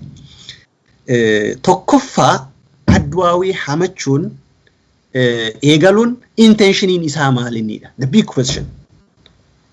Abbaa fedhe haa ta'u biyya san keessatti siyaasni ijaarame siyaasa sabaaf sablammoota irratti hundaa'e akka ta'e haaluun hin danda'amu. Sirna dabre hunda keessa yommuutu sirni kana recognize godhee kana shape godhee sirreessa jedheetiin itti seene sirna Adwaawiiti with all its problems. Rakkoo fedhe haa qabaatu gaafa dargiin cabu hin cabsan jechuu seenaa dabre san hunda cabsan which is a good thing. Ammaan achi waliin jireenyi biyya kanaa maybe numartuu hin hubannaa humna lamatu ture gaafa sanis gaafa 1991 gaafa dargiin cabu san sila biyya tana qoqqoodannee akka ijaaramne kanatti biyya teenna qabannee martu ka Oromiyaa Oromoo qabatee ka Tigree qabatee Amaaratti galamu akkam goonaa moo wal dandeessifnee biyya tana ijaarra jennaan alternatiiviin kun lafa kaa'ame alternatiiviin federaalizimii kun jechuudha. Gaafa sawwan irratti walii galame maal biyya kufaatirraa hambisuuf jechuudha. Namni akka fedhutti ijaarame Oromoon akka Oromiyaatitti ijaarame Affaar akka Affaaritti ijaarame Sidaamni akka Sidaamatti ijaarame of danda'anii autonomous ta'anii biyya san keessatti haga sadarkaa hiree ofii murteeffachuu danda'anitti akka gahanitti ijaarame jechuu biyyi sun. Rakkoon fedhe soo jiraate pointiin suni it's a departure from the old. Argite waan dabre mudaa dabre rakkoo dabre seenaa dabre san hunda sirreessuuf steepii jalqabaati jechuudha great step. San booda wantoonni akka rakkootitti kaasnu hedduun jiraachuu hin danda'an sirna Adwaawii keessatti wanni ture jechuudha. After all sanirraa ka'anii jechuun what the maal implicationin isaa sanirraa kaanee kuni kana bade akkuma atan reefu obboleeyyummaa hammataa hin taane karaa akkasiitiin deebisuuf yaalame sirna dimookiraasawaatiin ala eenyu Adwaawiin who is that party? Bar prosperity party jechuudha bar. EPRDF is equal to PP minus TPLF. That's it. equationiin akkasimi. Inumaahu ka humna qabu, ka irree qabu, ka waan hunda godhaa ture irraa deeme. Har'a silaa isaanii fertile grounditu jira. Fertile ground coalitionii strong ta'e, coalitionii eenyummaa sacrifice hin goone, coalitionii Oromummaas, Amaarummaas, Sidaamummaas sacrifice osoo hin godhin biyya tana reconcile godhanii of dura oofuuf carraatu ture. Carraa kana absolutely qisaasan amma absolutely. Maaliif qisaasan akkaataan mareef Nasroon jette san nationii build goonaa. Oromoo bara meeqaaf caccabe, Oromoo bara meeqaaf miidhame, Oromoo institutionii isaa jalaa diiguuf wanni meeqa irratti raawwatame osoo ol jedhee lukaan hin dhaabatin, osoo namni ol jedhee deemuun eegalin irratti wanni fe'amuuf dhufe maal akka nutti argisiise arginee jirra. Har'a Oromoo arrabsuun Finfinnee keessatti it's ordinary thing. Arrabsamuun it's normal. Miidiyaa jaraatiin Oromoon arrabsamuun Oromoon har'a isaan angorraan baase kuni Finfinneetti arrabsamaa jira akka nama ajaa'ibutti. Bara wayyaan illee akkatti arrabsamne Oromoon yoo hidhamee tumame dho'i isaan malee jechuudha. Arrabni har'a nu arrabsan clear and white fuulduratti jechuudha. Miidiyaa mootummaatiin, miidiyaa ofiitiin. Warri nu arrabsu kun immoo in an absolute alliance with government. Absolute alliance jechuudha. Walii galanii afaan tokkoon dubbataa, ejjennoo tokkoon. Rakkoon ijaarsa nation building biyya kana Oromoodha. Ilaalcha Oromummaati, sabboonummaa Oromummaati jedhamee akka irratti walii galametti irratti hojjetamaa jira. Kana wanni dokumentii san keessatti illee challenging guddaan jedhamee kaafame kanuma sabboonummaadha. Sabboonummaa Oromoo isaan aangotti baasee nama isaan godhe akka mul'atan isaan taasise kana is the biggest threat to building Ethiopia jedhaniitiin hin kaasan jechuudha. Kanaan wal qabatee wanni deemaa jiru completely haala yeroo walillee kan hin deemne sadarkaa akka uummata Oromootti irra jirrullee kan hin madaalin akkuma reefis hin jettan san waa hedduu kan Oromoon uummata qabsoorra ture malee ummata biyya ijaaraa ture miti. Biyya ijaarate carraa argatee biyya ijaarachuuf argite institutioniin isaa ijaaramanii akka Dr. Jamarreef jedhan kana Oromoo waggaa 50 dura ijaarame institutionii waggaa 50 dura ija Oromoo bane sun challenge meeqa keessa akka dabre akka gadi hin dhaabanne wanni meeqa irratti hojjetamaa akka ture har'a illee maal duratti akka hojjetamaa jiru everybody knows. Oromoon akka dhaabatee of hin ijaarre godhuutu hojjetamaa jira jechuudha. Deemanii amma dokumentii kana keessatti critical kaleessa illee dubbadhee ture waan kana. Wanni Oromiyaa jedhamu, wanni Sidaama jedhamu, wanni Affaar jedhamu kuni challenge dha kanaaf baduu qaba ejjennoo jedhu qabu by the way. After few years yoo wanni kuni warri caasaa mootummaa keessa jiranis warri hin jirres yoo dura hin dhaabatin waan baduu deemu wanni akka maqaa kanniina jechuudha. Because this is anti-PP jechuudha. Like ideology irraa waliin hin deemu. Har'a artikelii tokko dubbisaan ture. Waa'ee prosperity party ifatti kan argisiisu jechuudha. Akkaataa caaseffama amma jiruutiin prime ministeriin biyya sanii prezidaantii naannoo kamiituu aangorraa buusuuf mirga qaba. At any time. Normally ka fakkeenya waggaa 27 ittiin bulaa turre maal inni caffee Oromiyaatiitu prezidaantii Oromiyaa muuda. Akkasimi ummata gandarraa aanarraa filamee dhufetu prezidaantii muuda.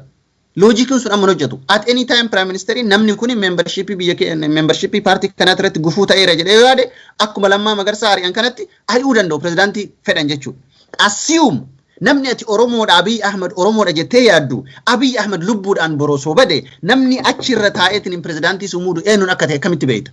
How do you know? Osoo dhiiga Oromoo qaballe jettee har'a lakki namni kun nama kenna hamma fedhellee ilaalchisaa waan fedhe haa ta'u yoo jette caasaa kana fudhattee lafa qabsiisaa ka jirtu kuni boru namni kuni Mallas Zeenaawii osoo gartee ganaa hedduu hojjeta hedduu bulcha jedhamee yaadamu hin du'e namni kuni yoo waa ta'e akkamitti survive godhuu edda caasaa takkaa cabsiteetiin hin jette Oromiyaa takkaa diideetiin hin jette. You have to question of godhuu qaban jechuu caasaa kana keessatti namaan madaalamuun qabu namni kuni waan mi'aayaa waan bareeda haasa'eef miti. Action speaks louder. Wanni hojjetamaa jiru maal inni actioniitu dubbataa jira. Dimokiraasiidhaan wal qabatee dimokiraasii lafa qabsiisuudhaaf hojjannaa. Paartiin badhaadhinaa dimokiraasiidhaaf always kutataadha. What is democracy? Democracy jechuun principally mataa isaa qaba. Tokko kareef kaafne san independence of the judiciary. Har'a manneen murtii Oromiyaa keessa jiran, Itoophiyaa keessa jiran maali wanni isaan hojjetaa jiran? Dhuguma seera biyya sanii kabachiisaa jiran moo? Fedhii aangawoota siyaasaa biyya sanii galmaan gahaa jiran. Everybody can answer. Kanaaf deebii kennuun hin barbaachisu. Sekularizimiidhaan wal qabate wanni biyya san keessatti waggaa lamaan tana keessatti yeroo tokko demarcationin hin jiru jettaati. Demarcation maali gaheen mootummaa hagamii gaheen amantii hagamii eessa boundariin isaa? Amantii mara walitti fiddee bakka tokkotti kadhachiisteef bar biyya hin jijjiirtu. Amantiin martuu dogmaa mataa ofii qabaa, pirinsipilii mataa ofii qabaa. Tokko kaan kadhataa biyya ijaaruu hin dandeettu. Of sobuudha, cheat godhuudha uummata. It doesn't make sense. Mootummaa daangaa ofii hin beekne, mootummaa daangaa ofii hin sararatin. Kabiraa elekshinii wal qabateeti. Elekshinii irratti ejjennoon isaan qaban. By the way, documentii san sirriitti dubbisuu dandeettu. Election is not important, ejjennoo jedhu qaban. What does that mean? Har'a shariikni Itoophiyaa, shariikni muummicha ministeera Itoophiyaa Isaayyaas Afwerqiiti. Indirect gorsaan isaa jechuun dandeetta. At state level osoo hin ta'in at an individual level hariiroo qabu jarri kun. Maal walirraa baratu? Isaayyaas ejjennoo maalii qaba filannoo irratti? The same thing waan Isaayyaas kaleef dheengadda miidiyaa addunyaa gubbaatti we don't even expect election to happen in Eritrea even for the coming 3-4 decades yet. Innuun jiraatu hagasan. Garuu what he wants to tell the world nama kana saahiba godhattee gorsa isaa fudhattee Itoophiyaa irratti implement gochuuf deemta jechuudha. Kana namni of gaafachuu danda'u qaba. Electioniin hin barbaachisu. Electioniidhaaf hagas mara wanni hin kennina jechuun waa lama akeeka. Tokkoffaa as a principle electioniin fudhannuudha. As a principle electioniin barbaachisaa mitiidha. Tokkoffaan kana. Lammaffaa electiona kana waan feetanis gootan numatu hatees cabsees maal godhee irra aanadha. Which absolutely contradicts with our expectation of this transformation jechuudha. Kuni sirrii miti. Guutummaan guututti of gaafadhaa caasaa mootummaa keessa namni jirtan. Warri siyaasa tarkaanfataa, siyaasa boru biyyattii tana dandamachiisuu danda'u. Biyya tana akka Itoophiyaatti tursiisuu danda'u. San hordoftan you have to question yourself. Maaliif hin barbaachifne electioniin? Maaliif akka waan guddaatti ilaalamuu hin qabne akka guddaatti ilaalamuu danda'uu qaba. Aangawaan mootummaa kamiitu afaan guutee waan uummataa dubbachuu kan danda'u yoo filannoo free fair and democratic ta'een filatame qofa. An uummanni keessa dhaladhe yoo nan filatin yoo bakka nan buufatin hateetiniin uummata biyya sanii uummata naannoo sanii bakka bu'ee haasa'uuf hamileen qabaadhu. Akka gajjedhetti jiraadha, akka gajjedhetti hata, akka gajjedhetti umriin kiyya narraa dhuma jechuudha. Kuni mooraalii fi karaa garaagaraatiin make sense hin godhu jechuudha. Kanaafuu ani kanarratti kanuma jedhaa. Kanaaf kutannoon qabu anyways mootummaan kuni guutumaan guututti paartii kana lafa qabsiisuudha malee biyya tana gaaga'amarraa hambisuuf mootummaa socho'aa jiru miti. Waan milkaa'u sanatti hin fakkaatu baay'ee. Ayyee jaad hedduu galatoomii ulfaadhu. Egaa dhimma hedduu kaastee wantoota dimokiraasii wal qabateeti waan tokko kan dokumentii kana irratti ka'ee irratti waan tokko jedhee sana booda gara Dr. Jamaalitti dhufa. Waa'ee dimokiraasii isaan ijaaruu barbaadanii silaa dimokiraasii gowwoomsaadha malee komitmentiin dimokiraasii ijaaruu PP'n akka hin qabne elekshinii akka hin feene yoo geggeesses hannaaf qophii ta'uu isaa dokumentii irrattis arguu jirra haasawa irrattis si'a hedduu dubbatameera. Kun waan wal dhoksu nu qabu. Dimokiraasii ijaarraa jedhanii dimokiraasii ni ijaarraa jedhan sanuyyuu akkamitti akka qancarsanii dadhabsisan mee haa ilaallu. Dimokiraasiin ijaaruu barbaannu kan misooma biyyaa fi birmadummaa biyyaa walitti hin buune jedha dokumentii keessatti. Okay. Misooma biyyaaf dimokiraasiin eessa biratti walitti bu'a? Dimokiraasii fi birmadummaan biyyaa eessa walitti bu'a? Biyya kamitti walitti bu'a? Addunyaa kamirratti walitti bu'a? Enumaayyuu yoo kan waa konseptiidhuma dimokiraasii yoo ka beekanii waa'ee dimokiraasii hayyoonni maal jedha waan jedha yoo ka hubatanii amartisiyaan Nobel laureateedha kan economicsiidhaan kitaaba inni barreesse keessatti kitaaba inni barreesse development as a freedom kan jedhuun wanni inni dhumatti jala sarare kan addunyaa hedduu irratti illee fudhatame kitaabni kunii fi konseptiin maanuyyuu falaasamni kun kan fudhatame maanni misooma biyya takkaafuyyuu misooma biyya takkaa dhugoomsuuf biyya takka guddisuudhaa fi Dimookiraasiin filannoo osoo hin taane dirqamaa jedhee jala sararee jechuudha. Bakka dimookiraasiin hin jirretti misoomni almost dhufuu hin danda'u. Biyyi beeloftu Itoophiyaa akka fakkeenyaatti kaasa kitaabni waan isa ajaju. Biyyi beeloftu tan harka addunyaa eeggattu Itoophiyaa takka Chaad illee jedhi biyyoota akka yookiin mootuu Sri Lanka illee jedhi bakka hundatti Yaman illee jedhi yoo barbaadde biyyoonni bakka hundatti Koongoon fakkeenyaaf kan risoorsii ajaa'ibaa qabdu akka Afrikaa qofatti miti akka addunyaatti illee kan hiyyummaa keessatti hafteef kan gadadoo keessatti hafteef kan rakkinaaf wal waraansa keessatti hafteef adda durummatti waan dimookiraasii hin qabneefi bakka dimookiraasiin jirutti kitaabichi maal jedha accountability jira. Mootummaan tokko waa'ee beelaa, waa'ee rakkoo, waa'ee saamichaa, waa'ee dhimma uummata hajaa dhabuu yookiin dantaa dhabuu akka salphatti ilaalu. Maaliif filatamuun waa'ee waan namni jedhu dhagahuun waan fedhii namaa guutuudhaan waan walitti rarra'uudha.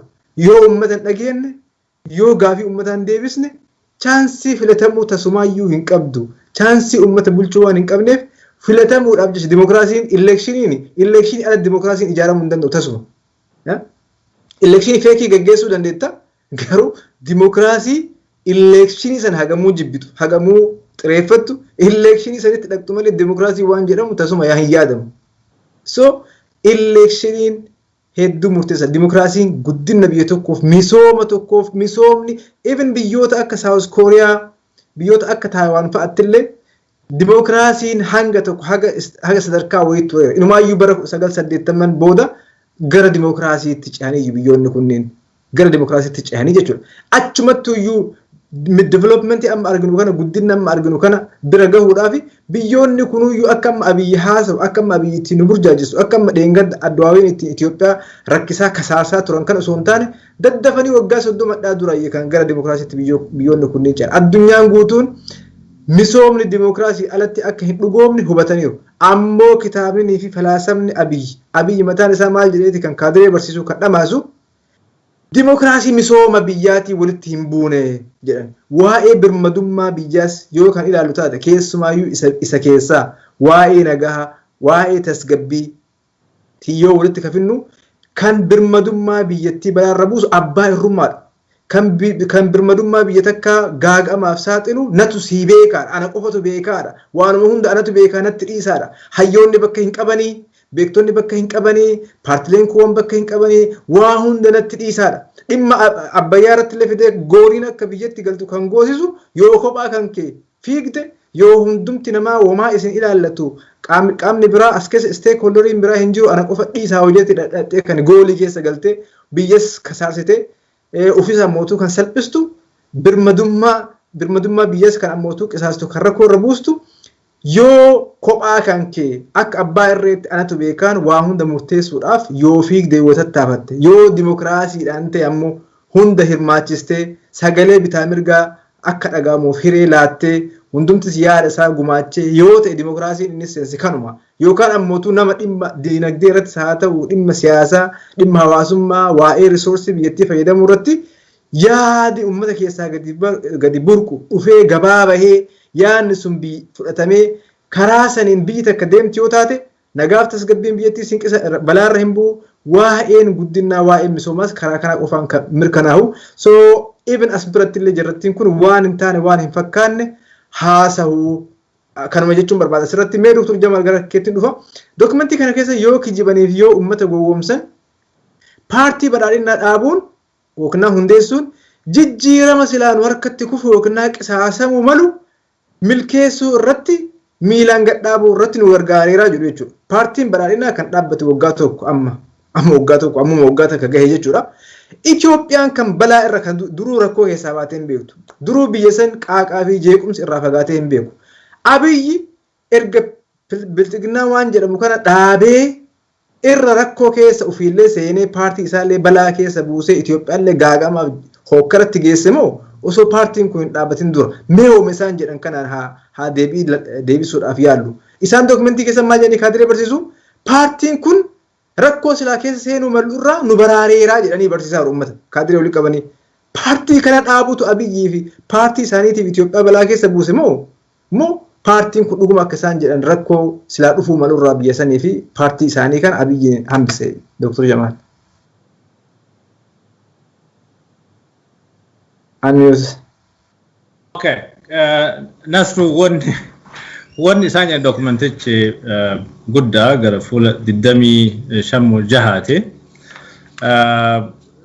Saniin duratti mee isaan sirna ijaaraa jirraa sirna badhaadhinnaa ol bilxiginnaa ijaarraa jedhanii sirni tartiiba mataa isaa akkaataa itti ijaaramu qaba. Akkuma mana lafarraa ol kaasanii ijaaran sirni hawaasaa, sirni siyaasaa, sirni dinagdeellee tartiiba mataa isaa kan namni irraan utaaluu hin dandeenye yookiin ammoo yoo waan tokko keessaa dhiifte karakkina uumuu fa'aatu jiraachuu mala. Way jiran waan isaan itti jiran kana Abiyyu deemaane inni waan galeef natti hin fakkaatu. Inni nun beeku. Maaliif sirna haga ammaa addunyaan keessa dhufte dimokiraasii haa ta'uu, sooshaalizimii haa ta'uu, whatever feudalizimii haa ta'uu waa wayiiti. Garuu very anarchist kawaamarti namicha tokko irraa maddu ammoo fascism ka ila gara jabeennaani sirna duguuggaa namaa yoo faayidaa ka argatan taate yoo ka horii maallaqatti argatan taate waa'ee jireenya hawaasaa fufiinsa hariiroo ummata jidduu kana gayaa isaaniif dantaan kennu. Kanaafuu faashizimii wayii ijaaraa jiran faashizimii haarawaa wayii ka inuuyyuu dur warri Awurooppaa Musolooniin fa'a qabaniin yookiin ammoo hundeessaniin ala ka ta'e jechuudha. Waan akkasitti deemu jira. Garuu namichi Nobel Peace Prize fudhate kun PP'n dokumentii isaanii kana yoo laalte wanni tokko kaachirra kaayamee jiru waan eenyuuf qabsaa'aa waan jedhutu jira. Akkuma jirutti yoo dubbistee jette hawaasa diina jedhu hin qabu jedha. Yeroo warri bilxiginnaa miseenson deeggartoon sabboonummaan Oromoo diina Itoophiyummaatii jechuun maal jechuudha? Finxaalessummaan lollaa jechuun maal jechuudha? Finxaalessa ka jedhan gaafii takkan qabu ka dur EPRDF yookiin ammoo TPLF dhiphaa jedhuun jechuudha. Uummanni dhiphaa jedhamee maqaan itti mogga'e uummata Oromooti. Dhiphaa wanni jedhanii maali? Oromiyaan tiyyaa wanni kun kiyyaa waan jedhuuf lakki wanni kan kee jedhamu hin jiru. Nutu mirga itti qaba waan barbaanne sii kennina. Haga feenu nutu sii kenna. Haga singeenne ammoo nu gaafachuun qabdu jedhanii waan ofii barbaadan irratti waan deemaniif dhipha jedhanii maqaa itti moggaasan. Dhiphinni waan ofii irratti abbaa ta'uun dhiphaa nama hin goosisu. Kabira ammoo wanni baay'ee nama kolfisiisu ammallee hattummaa irratti qabsaa'uu jedha. Hattummaa irratti qabsoofnaa warri PP jedha. Magan mee kaleessuma tana nootii yookiin ammoo birrii 200 haarawa tokkoo fi kaawwan ammoo dizaayinii isaa aartii isaa jijjiiranii san irratti maal jedhe Abiy Ahmed nama miliyoona tokkoof walakkaa ol qabu hunda saamaa jedhee ajaja yookiin eeyyama saamiinsaa humna hidhate humna waraanaa akka ummata irraa saamu ajaja dabarse. Maali kun hattummaa miti? Innumti mataa isaa walgahii wayii irratti yaadadha warri keessa jirtan warri miseensa PP taatan. Hataa jedhe yoo hattan garuu waan waggaa 30 keessatti EPRDF hin goone waggaa 2 keessatti goonee jira nutti hin kolfisiisinaa jedhe. Kana yaadadha. Dhugamatti hanna waggaa 30 caalu waggaa lama keessatti lafa Oromoo hin saamne lafa Oromoo hin gurgurre Oromiyaa bakka lamatti addaan kutuuf projektii Finfinnee master plaanii Amaaraaf naannoo Amaaraaf Finfinnee walitti gaffiduudhaaf hojjetamaa hin jiru kanan beektanii sirna akkamii ijaaruuf deemtan demokraasiin jettan maaliin maqaa dhageettaniif moo Democracy jechuun bulchiinsa ummataa jechuun people's governance ummatatu bulcha maddi aangoo ummata nama tokkoo miti dhaaba tokkoo miti murna tokkoo miti murni sunuu ka ummataati ummata tajaajiluuf ijaarama dhaabni tokko ummataa waan inni dhabe argamsiisuuf humna itti godhuuf ijaarama yoo fedhii ummataa hin guunne hin diigamaa hin bada PP'n sabni qabsaayaa dhugamatti hin jiru saba tokko kaan irra caalchee maddi ajaja qajeelfama bakkin irra ba'aaru hin jiru so akka na fakkaatu an amma warri PP kun burjaajii guddaa keessa jiran maaliif they are orphan ka ilmoo haatini abbaan irraa duute jecha TPLF abbaa ture Kayadu, yaada maddisiisu think tank poolisii adda addaa kabaasu sagantaa kabaasu isaan waraqatuma itti kennanii waan kana hojiirra oolchaa jechuu ture amma abbaan sun irraa du'ee yookiin irraa godaanee jennaan yaada maddisiisuu hin danda'ani wanni yaadan kun ammoo waan sammuu nama tokkoo irratti hundaa'e lafarra yoo gad dhufu bakka qabanii bakka qalan wallaalan waan akkanaa keessa jirtan dhiiroo isinuume of gaafadhaa dhugatti amma wanni irraa haasa'aa jiru siyaasaa miti I'm not talking politics real life waan ummanni keenya guyyaa guyyaan keessa jiru gadadoo isaa rakkinna isaa ka jaartiin haadha hiyyeessaa ilmoo takka qabdu irraa du'e haadha abbaa irraa fixanii ijoollee abbaaf haadha malee hafte kanarraa haasa'u jira this is not politics kun siyaasa miti demokraasiin akkanaa kun it's a real life waan ooli bulii jiru ummata keenyaa irratti argaa jirru waan kanaan mudhachaa jiru jechuudha ammoo hoogganni keessan amma barsilaa isinittu nama kolfisiisa silaa wanti lubbuu namaa ta'uu dhabaatte lubbuu Oromoo ta'uu dhabaatte jireenya saba keenyaas ta'uu dhabaatte isinittuu kolfan nama kolfaa taatan uf gaafadhaa dhiiroo kabajaa dhabdan isinuu akka namaatitti kabajamaan jirtanii kan kabajsiistan dhiisaa namni bar didee gabrummaa didee yoo wareegame kabajamaadha ulfinna qaba isintu akka namaa jireenya keessa du'u jira dhaabata du'aa jirtan kanaaf PPA nuuf qabsaayaa yoo jenne sirna nafxanyaa deebisuuf qabsaaya hawaasa diina jedhu qaba qaba hawaasni kun hawaasa eenyummaa ofii gaafatu kamuu haa ta'u Oromoolee ta'e Sidaama ta'e Walaayittaa ta'e Somaalee ta'e Tigree ta'e hunda isaa akka diinaatitti farraje yookiin ammoo bakka diinummaa san kaa'ee irra qabsaa'u jira hanna haganan jedhamne hatu jira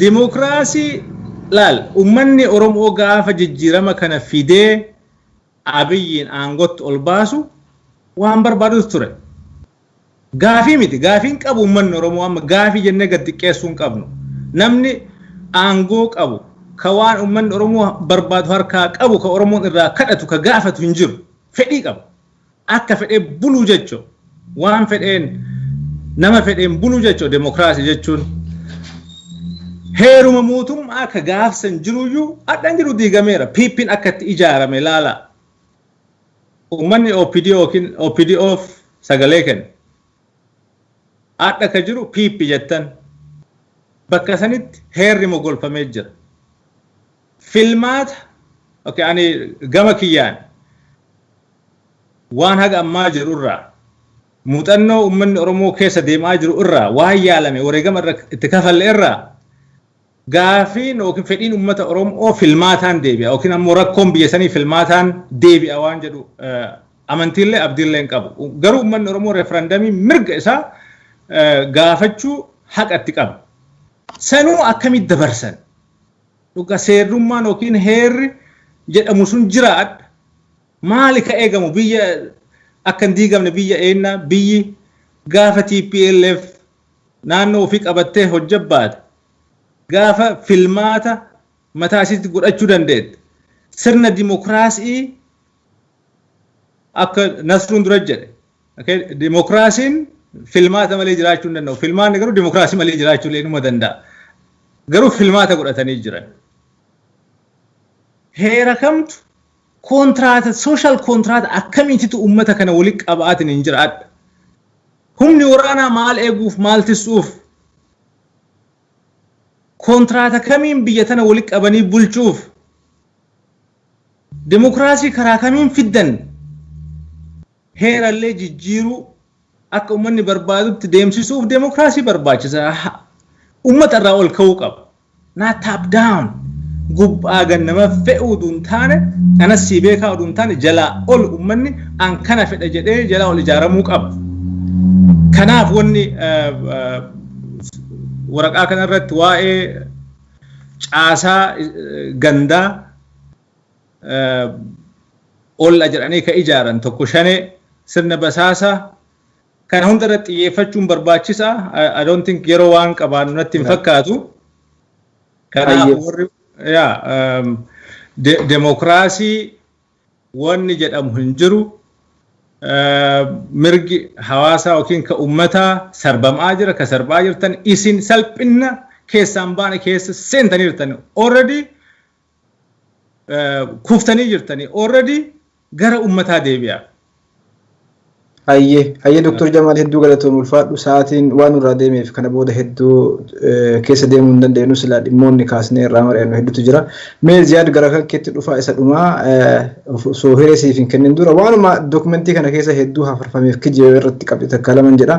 Inni jalqabaa waa'ee humna jijjiiramaa ofiin jedhanii uf waamanii akkasammoo paartii dhaloota haarawaa ofiin jedhanii. Eenyu dhaloonni haarofni Abiyyi moo paartii kaadiree akka Alamuu Simee namoota waggaa 27 waggaa 30 achuma turan achuma rafaa turan achumatti TPLF ergamaa turanii waa'een yaada haaraa qabna jedhanii yaadni haarofni kun nama hidhuu nama sakaaluu nama doorsisuu nama gidirsuu ammallee nama amansiisanii nama fudhachiisanii hojjechuu osoo hin taane poolisiif humna waraanaatti dhimma bahuudha yaadni haarofni ammallee tooftaadhumaa fi taaktikii dura moofaa waggaa 27 hojiirra oolee watakka bu'aa argamsiisuu didesanitti dhimma bahuudha humni haarofni yookiin ilaalchi haarofni qulqullina ilaalchaa qabnaa akka PPT kanaaf moona jedhanii qulqullina ilaalchaa jechuun maanin Abiyyi nama waan baatii jaha dura dubbate arra irra hin deebine fakkeenyaaf yeroo gara jalqabaatti waa'ee privatization wal qabatee Ethiopian Airlines hanga takkan gurguraa teelee akkas goonaa warshaalee sukaaraa akkas goona jedhe waan hedduu haasa'e amma hundumti duubatti deebi'ee sa'aa kanatti waa'ee Ethiopian Airlines iyyuu namni kaasuyyuu hin jiru waa'ee teeleellee waan isaan haasa'an dhageenya ilmaayyuu teelee biyya alaabaa hedduu seensisna jedhanii waa hedduu haasan amma Itiyoo telekoomii qofa isarratti qofa akka kampaaniin biyya alaa dhufee sheerii hanga wayifa bitatu fa'a waan jedhamu jechuudha qulqullina yaadaa kana jechuudha nama waan waggaa tokko dura dubbate irratti hin deebine dhimma dimokiraasiitiin wal qabatee waa'ee olaantummaa seeraa waa'ee qorannoo malee hin hiinu maal wanni hin dubbatamne hin jiru waa'ee maayikalaawwiin cufamuu kun hundum tarreeffamee ture wanni tokko lafa hin jiru dhimma TPLFiitiin wal qabatee filannoon hin geggeeffamu qalaana guuraa ni argitu jedhee dubbatee ture si'a meeqa amma deebi'ee Caracara bees minaamin jedhee qoosutti gadi bu'ee jechuudha. Qulqullina yaadaa jechuun kanaa miti. Qulqullina yaadaa jechuun waan waggaa dura dubbatan arrallee gaafuma waa lafa keettu gaafuma waa karoorsitu waan waggaa hedduuf ta'uu danda'u waan arra qofa sun taane waggaa tokko baatee jaha waggaa lama fuulduratti laaluu danda'u arguu danda'u lafa kaahuu danda'uudha jechuudha qulqullina yaadaatiin wal qabatee. Wanta amma fakkeenya dokumentii keessatti ka'ee fi waan hedduu uummata akka hin fakkaanne keessa tokkochi maaltu paartii badhaadhinaa dhimma diinagdee wal qabatee niyooliberaalizimiidhaan adda isa godha waan jedhu keessatti qabxiin isaan tarreessan qabxiin haga 3-4 hedduu nama ajaa'ibu waan namoonnummaan dookumentii kana baasaniyyuu namoota waa hubataniin fakkaatu neoliberalizimii hubachuu dhiisi addunyaa dhumaayyuu hanga takka waan hubataniin fakkaatu maal jedhu fakkeenyaaf guddina eegalame itti fufsiisuu kanatu neoliberalizimii addanni godhaa jedhan neoliberalizimiin guddina ittiin fufsiisu kan jedhe eenyuuni waa'ee oomishtummaa guddisuuf irratti hojjannaa jedhan neoliberalizimiin oomishtummaa hin guddisu eenyutu jedhe inumaa hiyyuu neoliberalizimiin kan ittiin beekamtu fi dhimmi tokko ijoon maalini oomishtummaatii fi oomishtummaa guddisuuf bakka guddaa laatudha waa'ee hojii dhabdummaa xiyyeeffannaa laan biyyoota Ameerikaan neoliberalizimiidha Ameerikaa keessatti waa'een hojii dhabdoota ishuu guddaadha. Yuurooppii keessatti waa'een hojii waa'een namoota hojii hin qabne hojii qabsiisuu dhimma guddaadha. Dhimmootuma ajandaa gurguddaa biyyoonni kamuu biyyoonni dimokiraasii qaban. Neoliberalizim jedhii, sooshaal dimokiraatii jedhii maqaa feete kennii fi biyyoota kana hunda keessatti dhimmoonni asitti ka'an kunniin dhimmoota guddaadha. Qabxiilee badhaadhina neoliberalizimiin adda godhan jedhame hundumti isaa hoffaa waan kiiloo hin kaasne. Waanuma haasan dhabanii namoota burjaajessuuf dhimma isaanii kana waan fooyya'aa waan gaarii fakkeessuudhaaf waan isaan tarreessanii qabxiilee kanarra kanuman jedhee gara ziyaadii dhufaa gaafii isa dhumaa gabaabsitee sa'aatiin nurraa deeme waan ta'eef waa'ee filannoo dhufuu wal qabatee rifereendamii biyya kana diigamarraa hambisuutii jedhaniiti kan dookumentii kana keessa kaa'an. Filannoo dhufu akka hin taane ni beekna akka saamichaaf abiyyi qophaa'e ni beekna filannoon dhufu garuu umriin filannoodhaanis haa ta'u filannoo alatti abiyyi umrii dheeraa aangoo qabaachuun biyya sanitti mataa Oromoo irra turuun waa'ee jiruuf jireenya Oromoo waa'ee aadaa Oromoo waa'ee Oromoon qe'ee isaa dhuunfachuu abbaa biyyummaa mirkaneeffachuu Oromoon rukutamuu nafxanyaan rukutamuu fi harka nafxanyaatti salphachuu wal qabate filannoo jedhi yookiin filannoo hatameen jedhi yookaan filannoo malee abiyyi mataa uummataa irra turuun maal inni siif Galatoomii Nasroo gabaabsatanii waan gabaabaa jechuu barbaada yeroo illeen waan deemeef. By the way, Abiy Ahmed nama sammuu isaa keessatti viizhinii tokko qabu. Viizhiniin isaa suni isaaf ifa natti fakkaata akkasii achi ilaalutti. Viizhiniin isaa suni garuu suuta sharafamaa uummata bira gahaa jira. Nama viizhiniin isaa suni mul'anni isaa suni akka mul'ata hamaa ta'e akka mul'ata biyya diiguuf deemu ta'e beekutu iyyaa jira by the way. Tokko dafee dammaqa ilmoon namaa. Tokko immoo edaa dhugaa dubbatanii. Yaadatte yoo ta'e gaafa Jawaar namni kun eeramu dubbate yoo yaadattan anatu dogongoree fi isintu dogongoree yeroo nutti argisiistii jedhaa ture. Namni kun biyya tanaa hin ta'u biyya tana gaagama keessa galchaa. Anatu dogongoree fi isintu dogongoree gaafa san laaltan ka jedhu nutti himee ture waggaa 2 dura. Har'allee namoonni hedduun nus dabalatee wanni jechaa jirru maal inni mul'anni namni kun qabatee deemanii jiru qabsoo ummata Oromoo waliin absolutely wal dhiita walitti bu'a seenaa kennan walilleen hin deemu xiinsammuu ummata Oromoo walilleen hin deemu ijaarsa siyaasaa biyyattii sanii walillee hin deemu jedhaa jirra nuti kan baay'ee si aarsuuf garaa si nyaatu immoo maal inni yaallaqaw yaalqaal inji ይሄንን ጎዳና ከመጠቀም ይሄን ጎዳና ከዚህ ጎዳና ከመጓዝ ወደ ኋላ አንልም ያለቀው ያልቃል ኩዳማ መንግስቱ አብሶሉትሊ መንግስቱ አይለማርያም ነምኒ ኢልካን ኮልፌ ፊሚቲ ዳይማን ወሊን ተበቴ ዳይማን ሐመቴ ዱንገቴ ሚቲ ወይ ተሐሰው ዋንጃ ለላዋም ሐሴ ቆፋ ፊሚቲ መዳሉ ቀብደ ማል ጀቹዳ ነምኒ ቶኮ ነምኒ ያለቀው ያልቃል እንጂ ይሄ ነገር አይደናቀፍም ሲንጀሉ ቶኮ It's against the will of the people bar. Abiy Ahmed bar nama ummanni filateetiin aangoo kenneefi miti. Kanallee wal yaadachiisu barbaachisa. Namni kuni nama ummanni adduwaawii jibbee xireeffatee kuffise amaanaa fuudhe. Amaanaa waadaa meeqa galee waadaa dhibba. Akka nama as like somebody elected directly by the people act godhuun namni legitimacy haqallee qabaatee bar ummata keetiif ummata ofiitiif falmate it makes sense.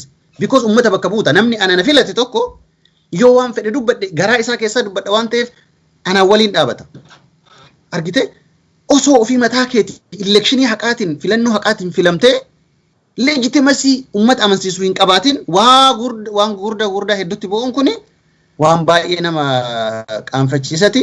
Paartii dhaloota haarawaati wanni jedhan I don't know dhaloonni haaraan kam akka ta'e. Dhaloota haaraa jedhame dhaloonni haaraan nuyi warra guddataa jiru kana qeerroodha. Kan ammoo hidhaa jiran, tumaa jiran, ajjeesaa jiran. I don't know who they're talking about. Kan hidhamaan jirre Oromiyaadhaan ala ka jiru I don't know kan hidhamaan jirren jira gaa uummanni nama nagaan jiraataa jiru sirbaa jiru dirreen siyaasaa ka isaanii qilleensi ka isaanii miidiyaan ka isaanii I don't know yoo jaraaf jedhaa jiraate. Oromoon garuu dhaloota haaraa Oromoo jalaa fixaa jira namni kun. Oromoo jalaa fixaa jira sirni kun. Kana namni marti beekuu danda'uu qaba. Dhaloota paartii baay'ee dokumentii kana keessa waan ajaa'iba beektanii. Ani dokumentii paartiin OPDO illee barreessu haa ta'u kan ODP illee barreessu keessatti yoo xiqqaate kijiba isaa ta'u waa'ee Oromiyaa waa'ee Oromoo argite. Jechi Oromiyaa jedhu hin jiru dokumentii kana keessa. Jechi Oromoo jedhu hin jiru keessaa baasan argisiisa. Oromoo wanni jedhu dokumentii fuula 25 keessa nowhere. Bakka takkatti waa'een qabsoo baalee kaate. At some point. Maal sitti hima kuni? Aha! Oromoof qabsaa jette akkuma reef Dr. Jamal jedhan bar namni filate yoo jedhame illee OPDO filate bar OPDO Oromoof qabsaa jette haasoftu san filate malee OPDO Oromoo xiqqeessitee lakki Itoophiyaaf qabsaa jettuu miti uummanni filate. Yoo loojikii saniinis deemne har'a Oromoo wanni jedhamu maqaan isaa completely dokumentii san keessa hin jiru. Waa'een Oromiyaa achi keessa hin jiru. Lammaa Magarsaa maaliif jibbame? Kan na filate uummata Oromooti kan hin hojjedhu uummata Oromootiif jechuu isaatiin miti. Wanni biraan jiru bar. Malee dhaaba saniif amanamummaa dhabee uummata isa filateef amanamummaa dhabeeti miti. Wanni angorraa kaasaniif akka itti kaasanis namni martuu ni beeka. Isaaf dhaabbachuu kiyyaa miti har'a. Anarra lammaadhaaf hin dhaabbadhu. Bakka inni jirus waan hin beekneef ejjannoo isaatis waan hin beekneef. Bartee namni biyyi sun dimokiraatawaadha jennee yookaan assume godhu taane namni akkanaa kunis gadi ba'ee dhugaa jiru dubbatee uummata waliin falmuu danda'uu qaba. Akkanumaan wanni jechuun qabnu. Gabaabatti yeroo illee seef godhuudhaaf wanna namni dubbadhu maalinni wanni ijaaramaa jiru abbaa irrummaa ta'uun namatti mul'achuu danda'uu qaba. Keessattuu OPDO'n seenaa isii of duuba garagaltee ilaalaa turte. Gaafa Dr. Nagaasoo Gidaadaa aangorraa ani osoo iji kiyya argitu uummanni kiyya hin tumamu jedhe OPDO'n lakkaa jettee TPLF dura dhaabachuurra Nagaasoo irratti qabsoofte. Akkasumas namoota hedduu kaasuu hin dandeenye. Argite dhaaba kee keessaa wayita namni si keessaa bahu hoggansi kee si keessaa bahu si keessaa ari'amu garaadhaaf buluu sun ta'e sammuudhaaf buluu si barbaachisa. Hoggansi kee kalee hogganaa kiyya jettetti shartii maxxanfattee maal jettu yoo ari'amu yoo maqaan biraa itti kennu ati eenyu boru finxaalessaa kan hin jedhamne ati eenyunni bar finxaalessummaan jedhama diina jedhanii kaasan kun isaanirraa jalqabaa beeki. Boru isaanuma keessaa jalqaban nu dhagayaa. Boru finxaalessaa ka jedhanii hidhan sima har'a wayita hattu sitti hin dubbatan. Because it's okay haga isaanitti hin bu'initti sitti hin dubbatan. Har'a hojiin kee aana irratti dalaydu ganda keessa dalaydu huma fedhe laafallee haa ta'u haga ilaalcha siyaasaa isaanitti hin buunetti sitti hin dubbatan. Gaafa ati uummata kiyya jechuu eegalte gaafa ati Oromoo jechuu eegalte gaafa san dubbiin sitti dhufti. Gaafa san immoo sabni har'a ati bira hin dhaabanne kuni borsi bira hin dhaabatu. Waay waan si bira dhaabatuuf hin qabu jechuudha. Kanaafuu waan gubbaa dhufu maraa fudhatanii deemuun kun aadaa isinitti hin ta'inii. Question Oromiyaa waggaa muraasa booda jirti jedha gaafadha. Isumaa gaafadhaa warra leenjisu kana transparently gaafadha. Walumaa galatti wanni argaa jirru kun ijaarsa abbaa irrummaa hamaati. Jechuu barbaada kana namni martuu dura dhaabbachuu qabaan jiru qaba galatoomina. Ziyaadi hedduu galatoom ulfaadhu. Egaa dhuma dubbii waa'ee dimokiraasii irraa dubbanne dimokiraasii inni tokko isa manaatii isa keessaatii paartii keessan keessatti sadarkaa dakaattis jiddu galeessattis olaanattis waan barbaaddan gaafachuu waan gaafattaniif deebii argachuu dhimmoota Oromoo ijoo kaasuu keessaniif rakkoo isinirra gahaa yookiin dhiibbaa jiru dhimmoonni kunniin ukkaanfamaa jiraachuu I think hedduun paartilee miseensoon adda addaa kaasanii qeequ jiru. Dimokiraasiin keessatti hin argamne alatti argamuu hin danda'u jechuun barbaada. Egaa mariin har'a geggeessaa turre gabaabina sa'aatii irraa kan ka'e kanumaan goolabna. Egaa marii geggeessaa kan turre Dr. Jamal Heebano USA irraa akkasumas Ziyaad Abdullahi USA irraa Annasru Hasan Neezerlaand irraa gama teeknikaan Adil Usmaan nu wajjin ture. Egaa sagantaa keenya isaarraa asumarratti goolabneerraa hordoftoonni keenya sagantaa OMN hafan wajjin turtii gaarii isiniin jecha gama keenyaan nagaatti.